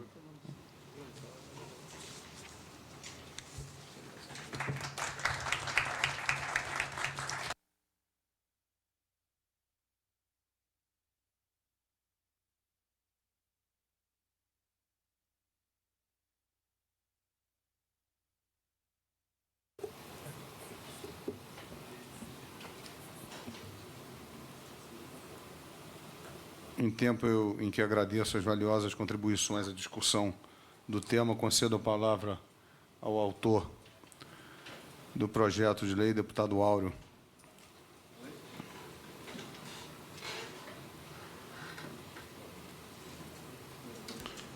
Senhor presidente, senhoras e senhores que nos assistem pela TV Câmara, quero cumprimentar todos os convidados, cumprimentar o relator do projeto, deputado Expedito Neto.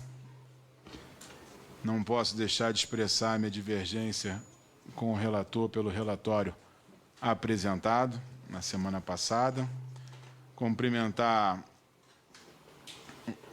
todos que tiveram a oportunidade de expor, e hoje foi uma audiência pública diferenciada, porque, como estamos chegando no final de ano, foi meio confusa, tratamos de vários requerimentos aprovados, mas para acelerar mesmo e a gente ter entendimento dessa discussão da criptoeconomia, das criptomoedas no mercado brasileiro. E o mercado, essa semana, respirou um ar diferenciado. Nós estamos tendo a oportunidade de ter um diálogo aqui na comissão e apresentamos esse projeto em 2015, onde falava muito pouco em Bitcoin no mercado brasileiro, onde falava muito pouco em criptomoeda, em criptoeconomia, onde que não tinha essa discussão, mas no ano de 2017, todos desses últimos 2 meses, você abre o jornal, tem falando sobre Bitcoin. Uma moeda mundial, numa valorização absurda, num crescimento fantástico, criando vários investidores, pessoas ganhando dinheiro com Bitcoin no mundo. E aí, quando se fala em dinheiro, tem uma atenção e um olhar diferenciado. Eu defendo a regulamentação no mercado brasileiro, para que a gente não possa ser surpreendido por aproveitadores, como aconteceu, e o delegado aqui coordenou uma operação importante no Distrito Federal. Quando tem desconhecimento, tem sempre alguém para se aproveitar no mercado brasileiro. Isso gera, hoje as pessoas não têm noção do que é uma criptomoeda, então tem sempre alguém que posta uma foto. Hoje ele está pobre, amanhã ele está rico porque ele investiu em Bitcoin. Garantia de 100% do seu investimento. Isso aí são as loucuras que tem no mercado e o desconhecimento que tem no mercado e gera isso acontecer. A questão do Bitcoin não é uma questão nacional, é uma questão mundial. Nós temos que avançar num modelo para o Brasil. Eu acredito que o Brasil possa ser o país de referência na América Latina para o crescimento da criptoeconomia, de crescimento de novas moedas. Tenho certeza que podemos contribuir muito de construir uma legislação aqui, mas uma legislação que ela vai se ajustando com o mercado. Eu defendo aqui uma regulamentação libertária, onde o mercado vai se ajustando, mas com algumas proteções. E acreditava que, num devido momento, a gente estava caminhando para esse modelo na comissão, quando fui surpreendido na semana passada com o relatório apresentado por Vossa Excelência, deputado Expedito Neto. Particularmente, não entendi a apresentação do relatório e faço até um apelo ao presidente da comissão para não pautá-lo. Acredito que tem outras audiências públicas para contribuir ainda com o seu relatório e pode fazer, o senhor ainda pode retirar e fazer alteração no relatório. Tenho certeza, e não quero aqui, não sei o que levou à apresentação desse relatório, tenho certeza que a pressão também do mercado é muito grande, porque existe uma pressão midiática de é bolha, se não é bolha, como é que funciona, como é que não funciona, uma divergência, né, geral e a falta de participação de alguns atores na comissão que teriam que estar presentes para que a gente possa ter mais fundamento nisso. A gente está falando do mercado que transaciona hoje 1,5 bi mensal, 15 bilhões anuais de criptomoedas no mercado brasileiro, que a gente não consegue enxergar e não vê o Banco Central e a Receita Federal com o entendimento ainda e a CVM perfeita do assunto. Existe discordância dentro do próprio governo. As delegacias não estão preparadas. E você acaba recebendo um abacaxi para cuidar sem nenhum preparo pela Receita Federal, pelo COAF e pelo Banco Central. Você não sabe com o que está lidando. Do outro lado, a pessoa lança uma criptomoeda, ela pode ser pirâmide, mas como é que você penaliza isso? Ou pode ser que o mercado não reagiu ao investimento. Se o Bitcoin amanhã valer, um centavo, é pirâmide? Vai penalizar quem comprou, quem vendeu? É crime? Não é crime? É oferta de mercado? É um ativo? Não é um ativo? Então, como é que a gente vai lidar com isso no dia a dia? Né? Então, acho que a regulamentação vai ajustar esse dia do mercado. E essa pressão do mercado, né, ela complica o dia a dia. Eu tenho ciência do que o relator apresentou. Tem países que estão seguindo essa linha, não é um problema só do Brasil. Então, o relator também não criou nenhuma invenção da sua cabeça. Tive a oportunidade de dialogar com ele e entendi algumas preocupações. Ele falou: Lauro, amanhã tem uma senhora que investe X reais em Bitcoin e perde tudo. Tu quer ser o responsável por isso? Eu falei: calma. Tem lógica no que está apresentado. A gente não vai aqui fazer discordância, mas não é isso que a gente quer para o Brasil e não é isso que a gente acredita que o Brasil precisa. Por isso que eu entendo que as audiências públicas é fundamental para o crescimento e para que a gente possa aqui reunir. E aí eu vou deixar um apelo ao presidente da comissão que pudesse coordenar, né, nesse próprio final de ano, um trabalho que a gente reunisse com o Banco Central, com a Receita Federal, com o COAF, para que a gente pudesse começar a ajustar um texto. E que esse texto fosse um texto de referência na América Latina. Que a gente pudesse construir no Brasil aqui atrativos para ter novos investimentos, para as pessoas pudessem... Que a gente não está falando de ganho de investimento em Bitcoin, mas a gente pudesse estar falando aqui de construções em Bitcoin. Acelerar o mercado imobiliário no Brasil, que as pessoas pudessem investir em Bitcoin na economia do nosso país, que a gente pudesse estar construindo prédios, para que a gente pudesse estar vendendo carro em Bitcoin, pagando jantar em Bitcoin, comprando pão em Bitcoin. No próprio simples, fazer uma compra no mercado e pagar em Bitcoin. Que é isso que o mercado está seguindo.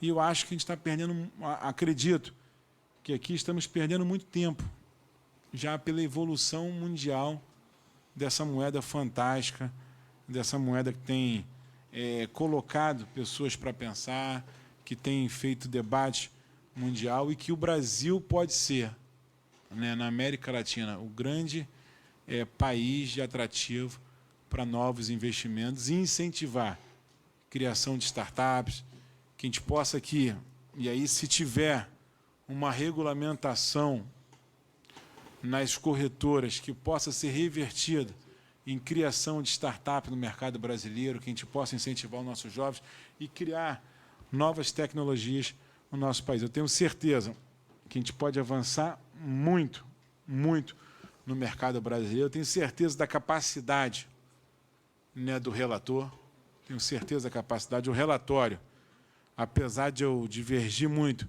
vejo preocupações com a questão clara do que está acontecendo mundialmente, mas eu acho que está muito duro. E como isso aqui, e eu costumo falar com as pessoas que não entendem o processo legislativo, a casa é uma casa política, é uma casa do diálogo.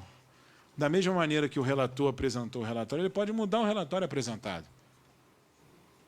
E esse é o nosso primeiro apelo, que a gente possa dialogar mais, que a gente possa escutar professores, que a gente possa escutar técnicos, que a gente possa escutar o próprio delegado da dificuldade que ele teve aqui na operação realizada no Distrito Federal, para que a gente possa, sim, proteger o consumidor brasileiro, dar tranquilidade ao consumidor brasileiro de algumas ações, e que, quando a gente regular, a gente vai estar protegendo o consumidor brasileiro, porque hoje, se o consumidor brasileiro recorrer a algum órgão do governo, ele não tem para receber as explicações básicas de uma criptoeconomia. E isso já faz parte da vida diária de 1 milhão de pessoas no mercado brasileiro. A gente não está falando de uma coisa que está desconhecida, está falando de 1 milhão tem 1 milhão de pessoas que investem nisso no mercado brasileiro, que tem que ter um olhar para esse mercado, que tem que ter uma regulamentação para esse mercado, tem que ter uma proteção para esse mercado. Nós queremos e vamos insistir, eu faço um apelo a todos os nobres parlamentares, que a gente trabalhe na direção de incentivar o uso de criptomoedas no mercado brasileiro. Que a gente trabalhe na comissão de incentivar o uso de Bitcoin para você pagar um pão na padaria, comprar carne no açougue, ir na farmácia pagar com Bitcoin, incentivar o uso de Bitcoin no mercado brasileiro. Que a gente possa, sim, aqui no mercado brasileiro, ser pioneiro na América Latina, numa legislação que possa ser copiada para o mundo, de proteção ao consumidor brasileiro, de combate ao terrorismo, de proteção ao consumidor e de trazer aqui novos investidores para o mercado brasileiro com criptoeconomia. Que a gente consiga aqui no mercado brasileiro atrair construções e fazer prédios financiados por essa criptoeconomia em Bitcoin. Que o Bitcoin não sirva só para a pessoa ficar, vou comprar hoje porque hoje vale 18 mil dólares, amanhã vale 20 mil dólares, amanhã vai valer 30 mil dólares.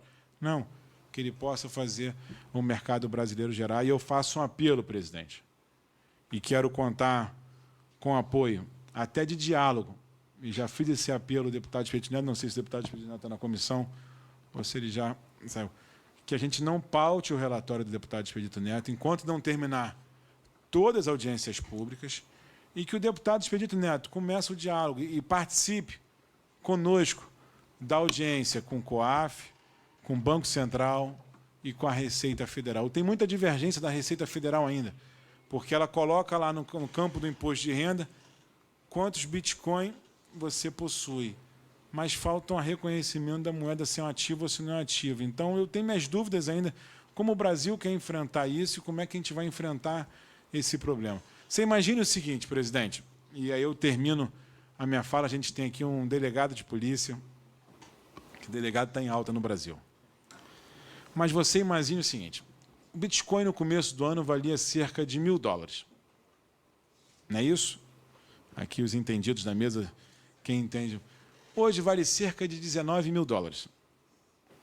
Você imagina uma pessoa que quer esquentar um recurso no Brasil, vai no começo do ano, lança no imposto de renda dela que ela tinha 10.000 Bitcoin, ou 1.000 Bitcoins. Quanto ela vai falar que teve de ganho agora do Bitcoin? Olha o transtorno que nós temos, porque a gente não tem controle nenhum das corretoras. Não tem reconhecimento nenhum dessa moeda. E você não pode falar que a pessoa não ganhou. Ela vai lá, compra o Bitcoin de outra pessoa, do João, e vai lá e fala que teve um ganho agora de capital. O dinheiro que ela tinha nesse mercado brasileiro, que tem tanta sujeira, pode daqui a pouco virar um dinheiro limpo. Porque nós não temos regulamentação nenhuma dessa questão dessa criptomoeda. E esse dinheiro, e aí tem aqui os especialistas aqui, eu deixo até essa pergunta para responder. Esse dinheiro, e pode fazer agora, que ele não tinha, ainda não está muito lastreável, ainda não está muito clara, a corretora pode emitir lá, que vendeu, e começar a comprar de várias pessoas, e esquentar todo no nome dele agora e falar assim, ó, eu ganhei porque eu comprei a $1.000 e hoje custa $19.000. Esse é um problema. Esse é o maior problema que a gente tem, que pode ser resolvido numa simples regulamentação no mercado brasileiro. Que não vai acontecer isso, porque isso é proteção de mercado. É quando você não tem regulamentação, você está sujeito às pessoas que se aproveitam da falta de informação e ali faz o mercado. E esse acontecimento de Brasília foi horrível, porque foram pessoas que se aproveitaram, são criminosos que se aproveitaram de uma moeda que cresce, que está na boca de todo mundo, e começam a investir e captar recursos. Então, isso a gente tem que esclarecer. Deputado Expedito Neto, e aí eu termino a minha fala aqui, em que eu tenho muito boa relação. Né? Entendo todas as preocupações do relatório apresentado. Sei a preocupação que você tem no seu Estado de uma pessoa não investir numa moeda, daqui a pouco perder tudo. E entendo, quando eu falei com Vossa Excelência, você foi muito claro em algumas preocupações básicas. Mas entendo que o Brasil possa dar um grande passo, né, de avançarmos muito na regulamentação e aqui ser um país que pode ter atrativo de grandes investimentos.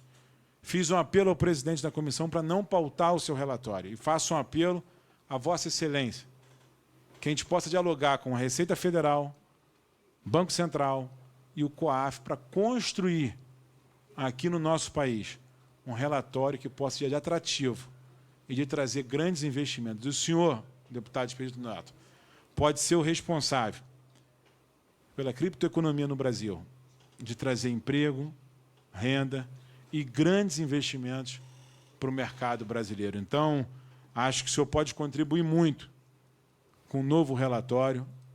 Não quero aqui pontuar o relatório de Vossa Excelência, porque entendo algumas preocupações. Tenho certeza também da sua sensibilidade aqui em escutar todos os pares da comissão. Tivemos oportunidade de uma missão oficial de visitar Singapura e ver a evolução que está Singapura com a criptoeconomia. Tivemos a oportunidade de visitar Dubai e ver a questão da criação dos startups, da questão de conhecer brasileiros que estão em Dubai, ali com startups no mercado de Dubai. Sei que também tem outros deputados aqui que estão alinhados com o relatório que Vossa Excelência apresentou, que estão alinhados já com o relatório acreditando em pirâmide e que o mercado tem que ser fechado, como aconteceu na China, mas não é isso que defendemos. Então, fica o meu apelo e pedir ao presidente que possa marcar essa reunião, presidente, para que a gente possa estar dialogando e aqui deixar essa única pergunta que eu faço. Se uma pessoa quiser esquentar alguns milhões de reais, seria possível fazer isso e tornar-se legal no mercado brasileiro pela falta de regulamentação que existe no mercado, pela falta de desinformação que existe das nossas autoridades brasileiras e por se fechar a entender o que é criptoeconomia, o que são as criptomoedas e por querer transformar. Agora, eu defendo, e finalizo aqui a todos que nos escutam, pela internet, pela TV Câmara, eu defendo que o Estado não taxe em nenhum momento as criptomoedas. Não pode taxar as criptomoedas, senão a gente vai acabar com essa economia digital no mercado brasileiro. E não podemos retroceder. Vamos copiar, senhor presidente e senhor relator, experiências positivas como a experiência do Japão. Vamos copiar experiências que estão dando certo no mundo, para que a gente possa avançar no mercado brasileiro, e quanto com a compreensão do relator, deputado Expedito Neto, que eu tenho muito orgulho de fazer parte da comissão, e com o presidente, deputado Alexandre Vale, que preside a comissão de um projeto que eu sou autor, e você relatando um projeto que eu sou autor. Então, conto com os nobres pares para que a gente possa mudar o rumo que a comissão começou a seguir depois de apresentar o seu relatório. Obrigado.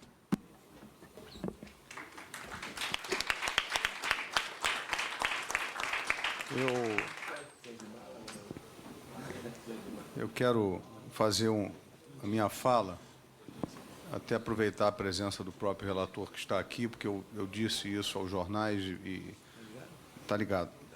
E quero falar aqui, aproveitando a presença dele, de forma que não temos divergências pessoais, é regimental e é, na sua forma, o seu relatório, temos que respeitar as opiniões, mas acho que essa casa não pode sepultar de forma precipitada e retrógrada um assunto que está em discussão não só no Brasil, mas no mundo como um todo. Nós temos várias audiências públicas a serem feitas ainda sobre esse tema. O projeto de lei não fala apenas de criptomoeda, fala de outros assuntos, como as milhagens, como arranjo de pagamento. Acho que é um assunto que a gente ainda tem que discutir muito aqui. E, com todo respeito ao relator, eu quero dizer que, enquanto nós não esgotarmos esse assunto nessa comissão, eu não pauto o relatório.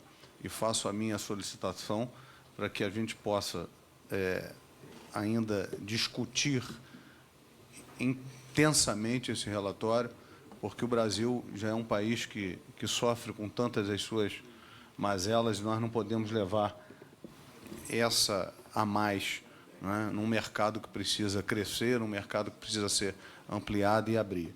Sou a favor da regulamentação, mas de forma que esse exemplo dado pelo deputado Áureo é um grande exemplo aqui, a gente parar para pensar. Se o Banco Central não reconhece como moeda, mas a Receita obriga você a declarar. O que me impede de dizer que eu, em janeiro, comprei tantos mil bitcoins, né, e vou ter uma evolução monstruosa, vou legalizar esse recurso, uma vez que nesse país ainda não há essa regulamentação. Então, essa é uma preocupação grande quanto a esse caso que o doutor aqui veio falar sobre em Brasília. Né? Eu também tenho essa preocupação, né? As pessoas, existe, acho que não só no Brasil, mas no mundo inteiro, as pessoas têm essa busca por um ganho fácil, um ganho rápido, uma mudança de vida rápida, e aí as pessoas vendem as coisas, até o que tiver para investir nisso. Eu tenho várias pessoas que me ligam perguntando sobre o Bitcoin, que, na verdade, ficou como a grande carro-chefe das moedas, das criptomoedas, mas nós temos essa preocupação. Você deve ter 200 milhões de reais envolvidos, 40 mil pessoas, ou pessoas individuais, ou 40 mil transações. É um volume grande, né, praticamente só no Distrito Federal, e é isso que a gente não quer. Um país que passa por um momento difícil, onde todo mundo fala em corrupção, em desvio de dinheiro, Eu acho que o Brasil tem tudo para ser o grande marco das criptomoedas, dos blockchains, enfim.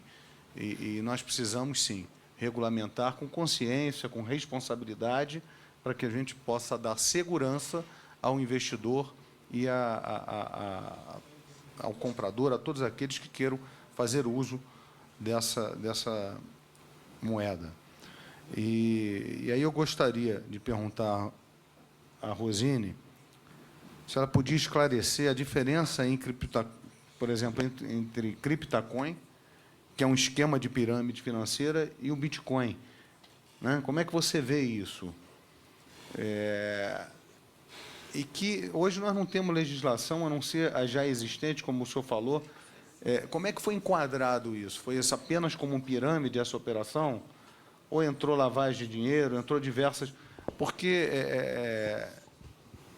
o fato de não ter regulamentação, de não ter algo que fiscalize, cria isso. Eu confesso, deputado Marcelo, que cada vez que eu estudo mais, que eu leio mais, eu acho que eu menos entendo.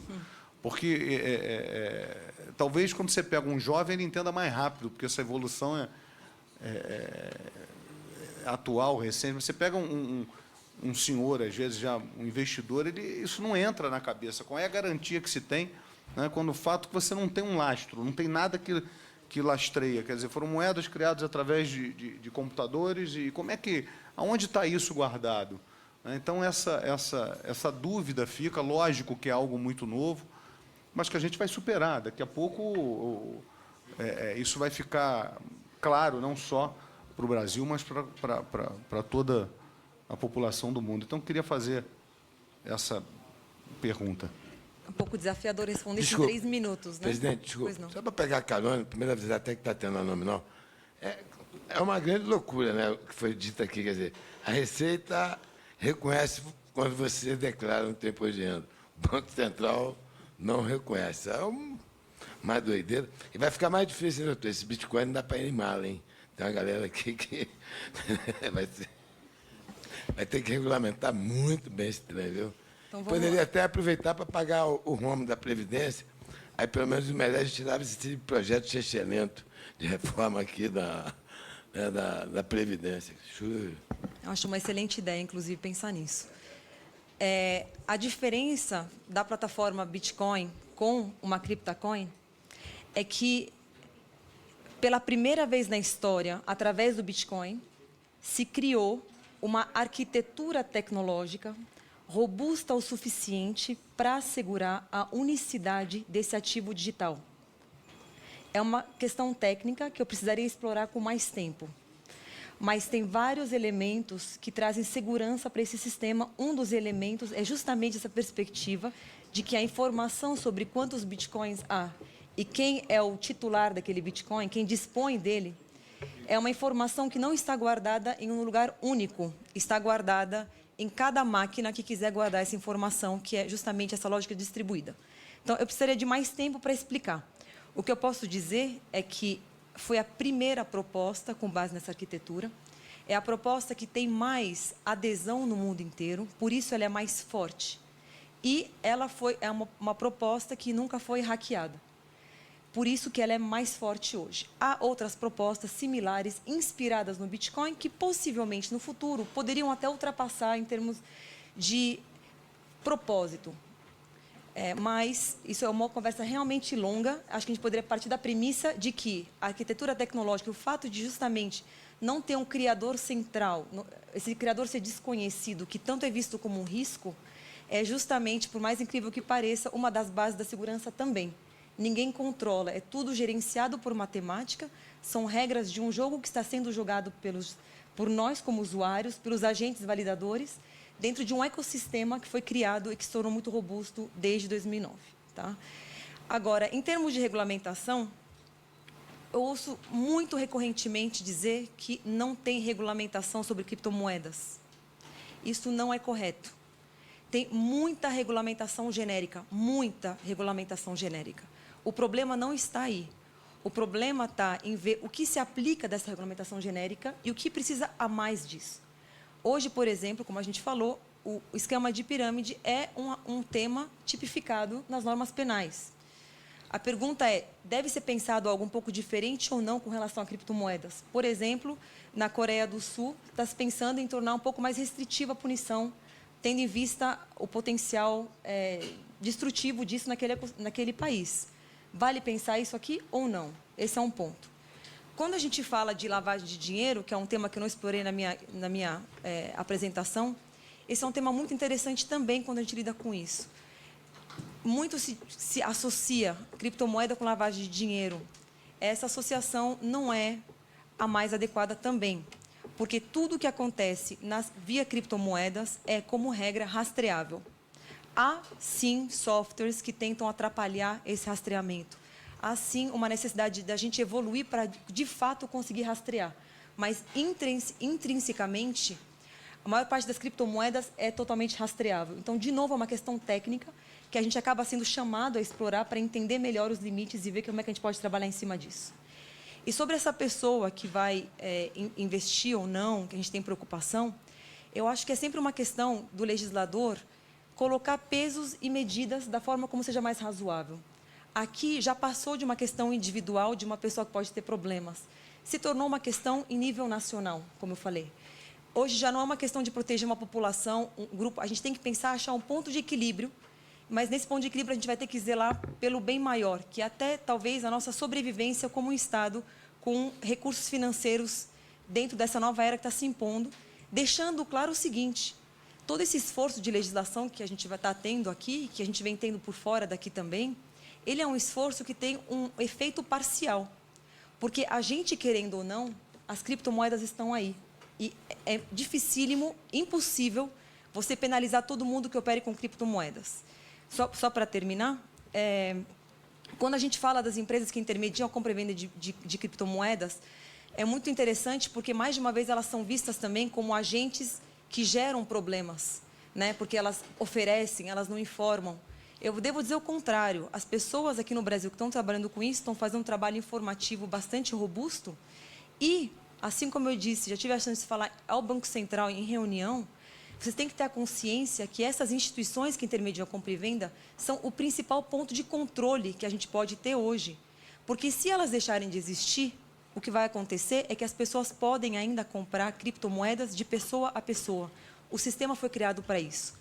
O sistema foi criado para que a gente possa comprar do celular e do computador onde a gente estiver com a internet. Então, a única forma de acabar com as criptomoedas é acabando com a internet. Por isso que eu insisto desde sempre.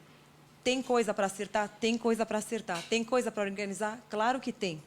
Mas bater de frente é a pior coisa que a gente pode fazer. O melhor é conversar e achar o ponto de equilíbrio acertado para a gente poder, juntos, combater o que tem que ser combatido, que é o crime.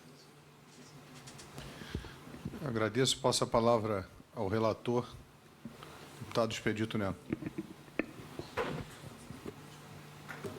Boa tarde. Gostaria de cumprimentar todos os nobres deputados, todas as nobres pessoas que tomaram o seu tempo para poder ouvir um pouquinho mais da nobre comissão sobre moedas digitais e milhas aéreas, e dizer ao autor do projeto, meu grande amigo Áureo, já não é o primeiro projeto dele que eu sou relator, já teve outros projetos no qual também fui presidente da comissão, no qual eu também pude ajudar o projeto, pude colaborar com o projeto para que o projeto realmente ficasse bom, realmente atendesse a necessidade da sociedade, atendesse a necessidade do mercado.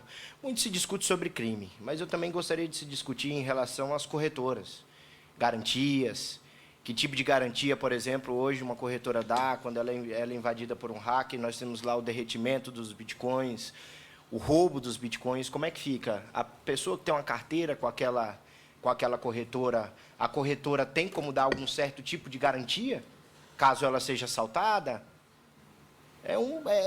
Tem outros fatores importantes, sem ser relacionados ao crime, mas relacionados ao consumidor do Bitcoin e de todas as moedas digitais do nosso país. Momento algum aqui, alguma comissão, ou qualquer um dos deputados, ou qualquer um dos senadores vai ter como proibir o Bitcoin ou qualquer moeda digital. Nós podemos proibir as corretoras de vender. Você pode fazer peer-to-peer a hora que você quiser. Você pode continuar investindo na IOTA, que deu 10 vezes mais, 800 vezes mais que o Bitcoin. Pode investir na Dash. O cara da Dash falou muito bem de mim esses dias aí. É uma moeda fenomenal e fantástica de se investir. Mas não vale a pena da forma que está sendo comercializada dentro do nosso país. O nosso próprio Bitcoin hoje chega a ser 20% mais caro do que o Bitcoin americano, do que o Bitcoin europeu. Mas nós não estamos aqui para dialogar hoje sobre isso. Afinal de contas, o relatório já foi apresentado e eu gostaria de dizer, presidente, que de forma alguma, regimentalmente, dentro dessa casa, tem como me tirar da relatoria, só o meu partido, e eu já garanto a todos que fazem parte dessa comissão, todos os nobres colegas que fazem parte dessa comissão, daqui ninguém me tira. Em segundo posicionamento, como meu nobre amigo Alexandre Vale disse, que não vai botar o projeto para apreciação e para votação dessa comissão, o senhor tem um prazo de cinco sessões para que a gente possa ver as emendas colocadas pelos nobres deputados em relação a essa comissão. Caso a gente não comece a respeitar mais o regimento interno dentro dessa casa, terei que chamar aqui a nobre ajuda dos meus outros companheiros de partido e dos outros companheiros da comissão, que caso o deputado Áureo tenha alguma dúvida de que outros colegas votarão comigo dentro dessa comissão. Muito obrigado, de antemão, agradeço a presença de todos e até amanhã para uma segunda audiência. Senhor presidente, senhor relator, quero aqui só expressar a preocupação que Vossa Excelência colocou. Mas a preocupação que Vossa Excelência colocou, legítima das corretoras, eu acho que fazer um apelo à presidência, se tem algum requerimento de corretora para ser pautado, para que possa esclarecer o relator, para que ele possa embasar o relatório dele e facilitar. A comissão é composta por diversos partidos, diversos parlamentares. O processo legislativo é esse. E se o relatório for à votação, cabe ou a comissão aprovar ou derrotar o relatório e aprovar um relatório substitutivo. Então, isso aí faz parte do processo legislativo e que comece as discussões, o debate, paute as audiências públicas e vamos debater. Já tem sessões. Eu gostaria de perguntar ao presidente quantas sessões já passaram desde a apresentação do relatório? Essa é a primeira sessão, né, Raquel? Foi Essa é a apresentado... Sessões plenárias. plenário. Né? Até para que possa ser informado a todos os membros da comissão, para que possa apresentar as emendas necessárias ou até um relatório. Um relatório para que a gente possa... Eu acho que o relator está sendo muito duro nos posicionamentos dele.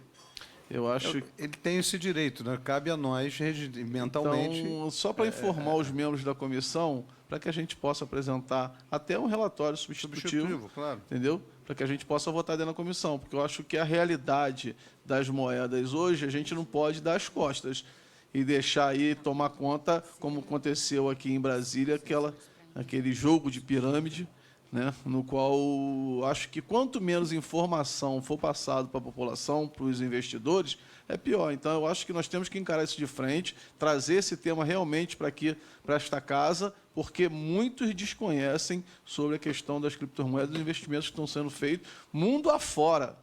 Quando se fala de bitcoins, para muitos aqui é um monstro, ninguém sabe do que se trata. Então, eu acho que tem que ser discutido, sim, mais temas dentro desta comissão e nós aqui apresentarmos um relatório substitutivo para que seja votado dentro da comissão. Deputado, só para esclarecer, hoje é a terceira sessão. Então, nós ainda temos mais 2 sessões para que se possam apresentar as emendas. Cabe apresentar as emendas ao projeto, ao relatório apresentado, ao substitutivo apresentado, ou rejeitar ele e aprovar um voto em separado.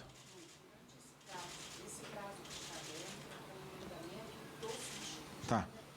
Mas não apresentado emenda no prazo aberto, pode-se apresentar um voto em separado com outro substitutivo e aprovar. Eu só queria... Porque do jeito que está, acho que não tem emenda a apresentar, né? Tem que fazer um novo relatório. Eu só queria não deixar de manifestar a minha perplexidade por esse momento que aconteceu aqui. Se isso aqui é real Isso é um pouco assustador de pensar que depois de tanto tempo que a gente dedicou vindo para cá e tanto tempo que a gente está se dedicando para isso, a pessoa sequer se dedica a ouvir e, de alguma maneira, ecoar o que está sendo conversado. E se isso for um teatro, eu não posso dizer que não é nada menos do que patético, o que aconteceu aqui também, porque a gente está discutindo aqui uma questão nacional, uma questão que pode fazer a gente evoluir de fato, e toda a energia que a gente gasta para reverter essa situação que está colocada é uma energia que a gente está perdendo de ir para frente. Eu respeito a sua posição, mas dizer à senhora que isso aqui não é um teatro. E aqui não tem atores. Né? Da mesma forma que vocês estão aqui, nós também estamos aqui trabalhando. O plenário da Casa está em ordem do dia e nós estamos aqui. Né? Quando eu me disponho a dizer que eu não vou colocar o relatório, porque acho que a forma retrógrada e precipitada em que ocorreu, eu presido essa comissão desde o seu início e a gente vem trabalhando incansavelmente porque acreditamos que queremos um país melhor. Né? Então, eu também não estaria aqui, como os demais colegas que por aqui estão e por aqui passaram, fazendo uma representação teatral.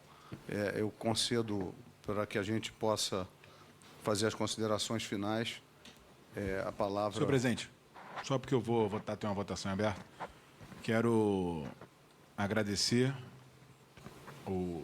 a todos os expositores.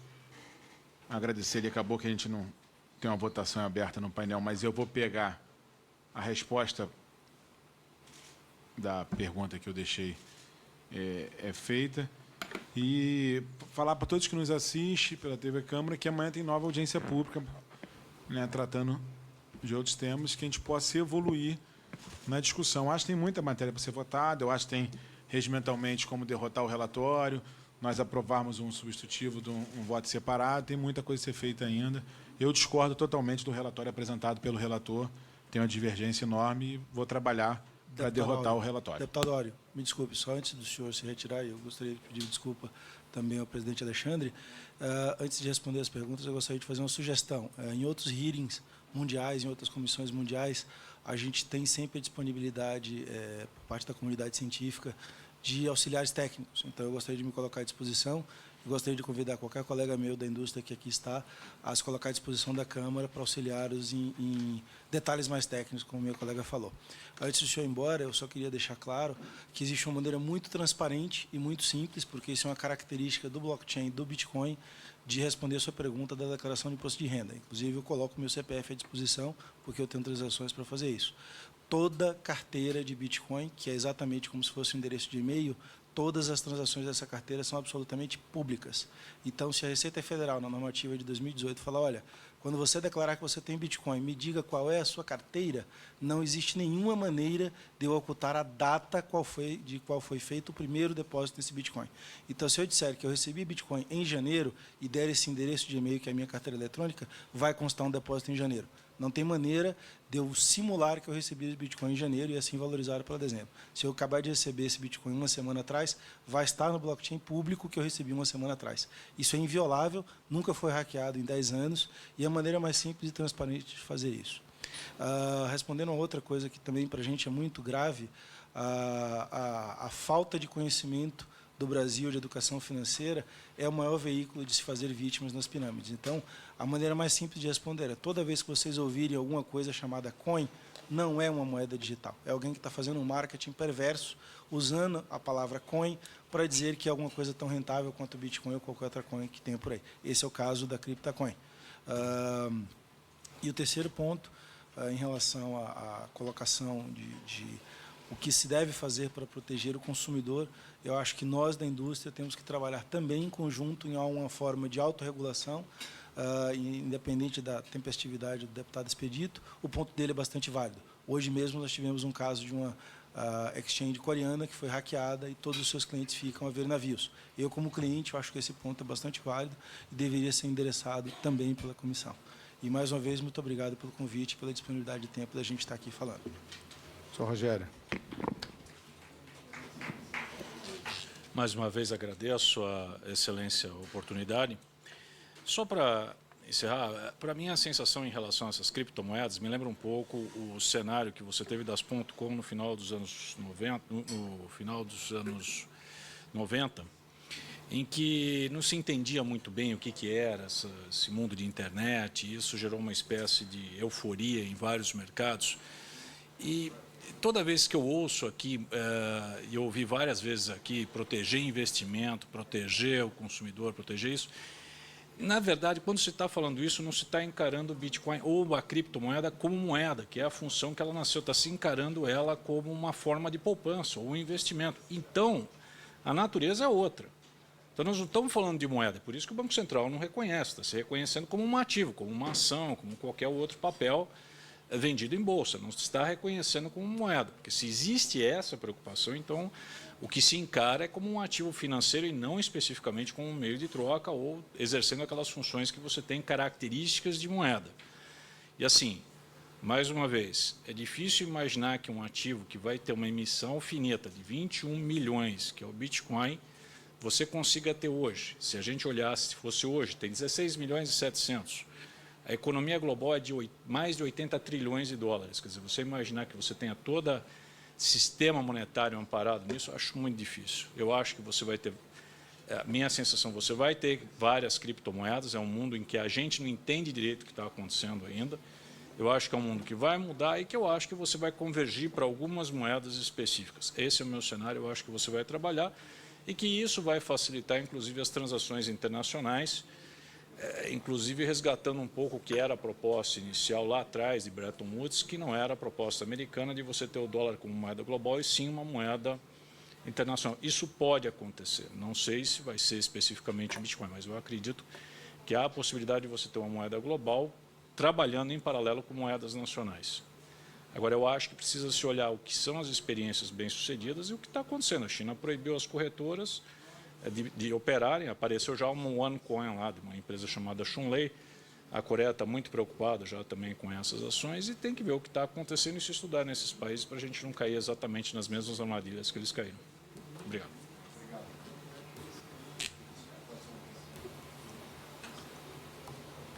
Eu gostaria de agradecer o convite novamente e só respondendo a pergunta que o presidente fez, eles foram indiciados e estão respondendo criminalmente, inclusive denunciados pelos crimes de lavagem de dinheiro, por participação em pirâmide, por organização criminosa, por estelionato e por uso de documento falso. Então, os crimes que eles respondem, na verdade, a pena deles é muito maior do que da simples pirâmide, cuja pena é de 6 meses a 2 anos apenas. Queria apenas agradecer pelo espaço. Ok, agradeço aos convidados. E não havendo mais quem queira fazer uso da palavra e nada mais havendo a tratar, convoco a reunião ordinária para amanhã, 20/12/2017, quarta-feira, às 14h30, no plenário 8 do anexo 2, com a seguinte pauta: audiência pública e deliberação de requerimentos entregue à secretaria da comissão até às 18 horas da véspera da reunião. Está encerrada a reunião.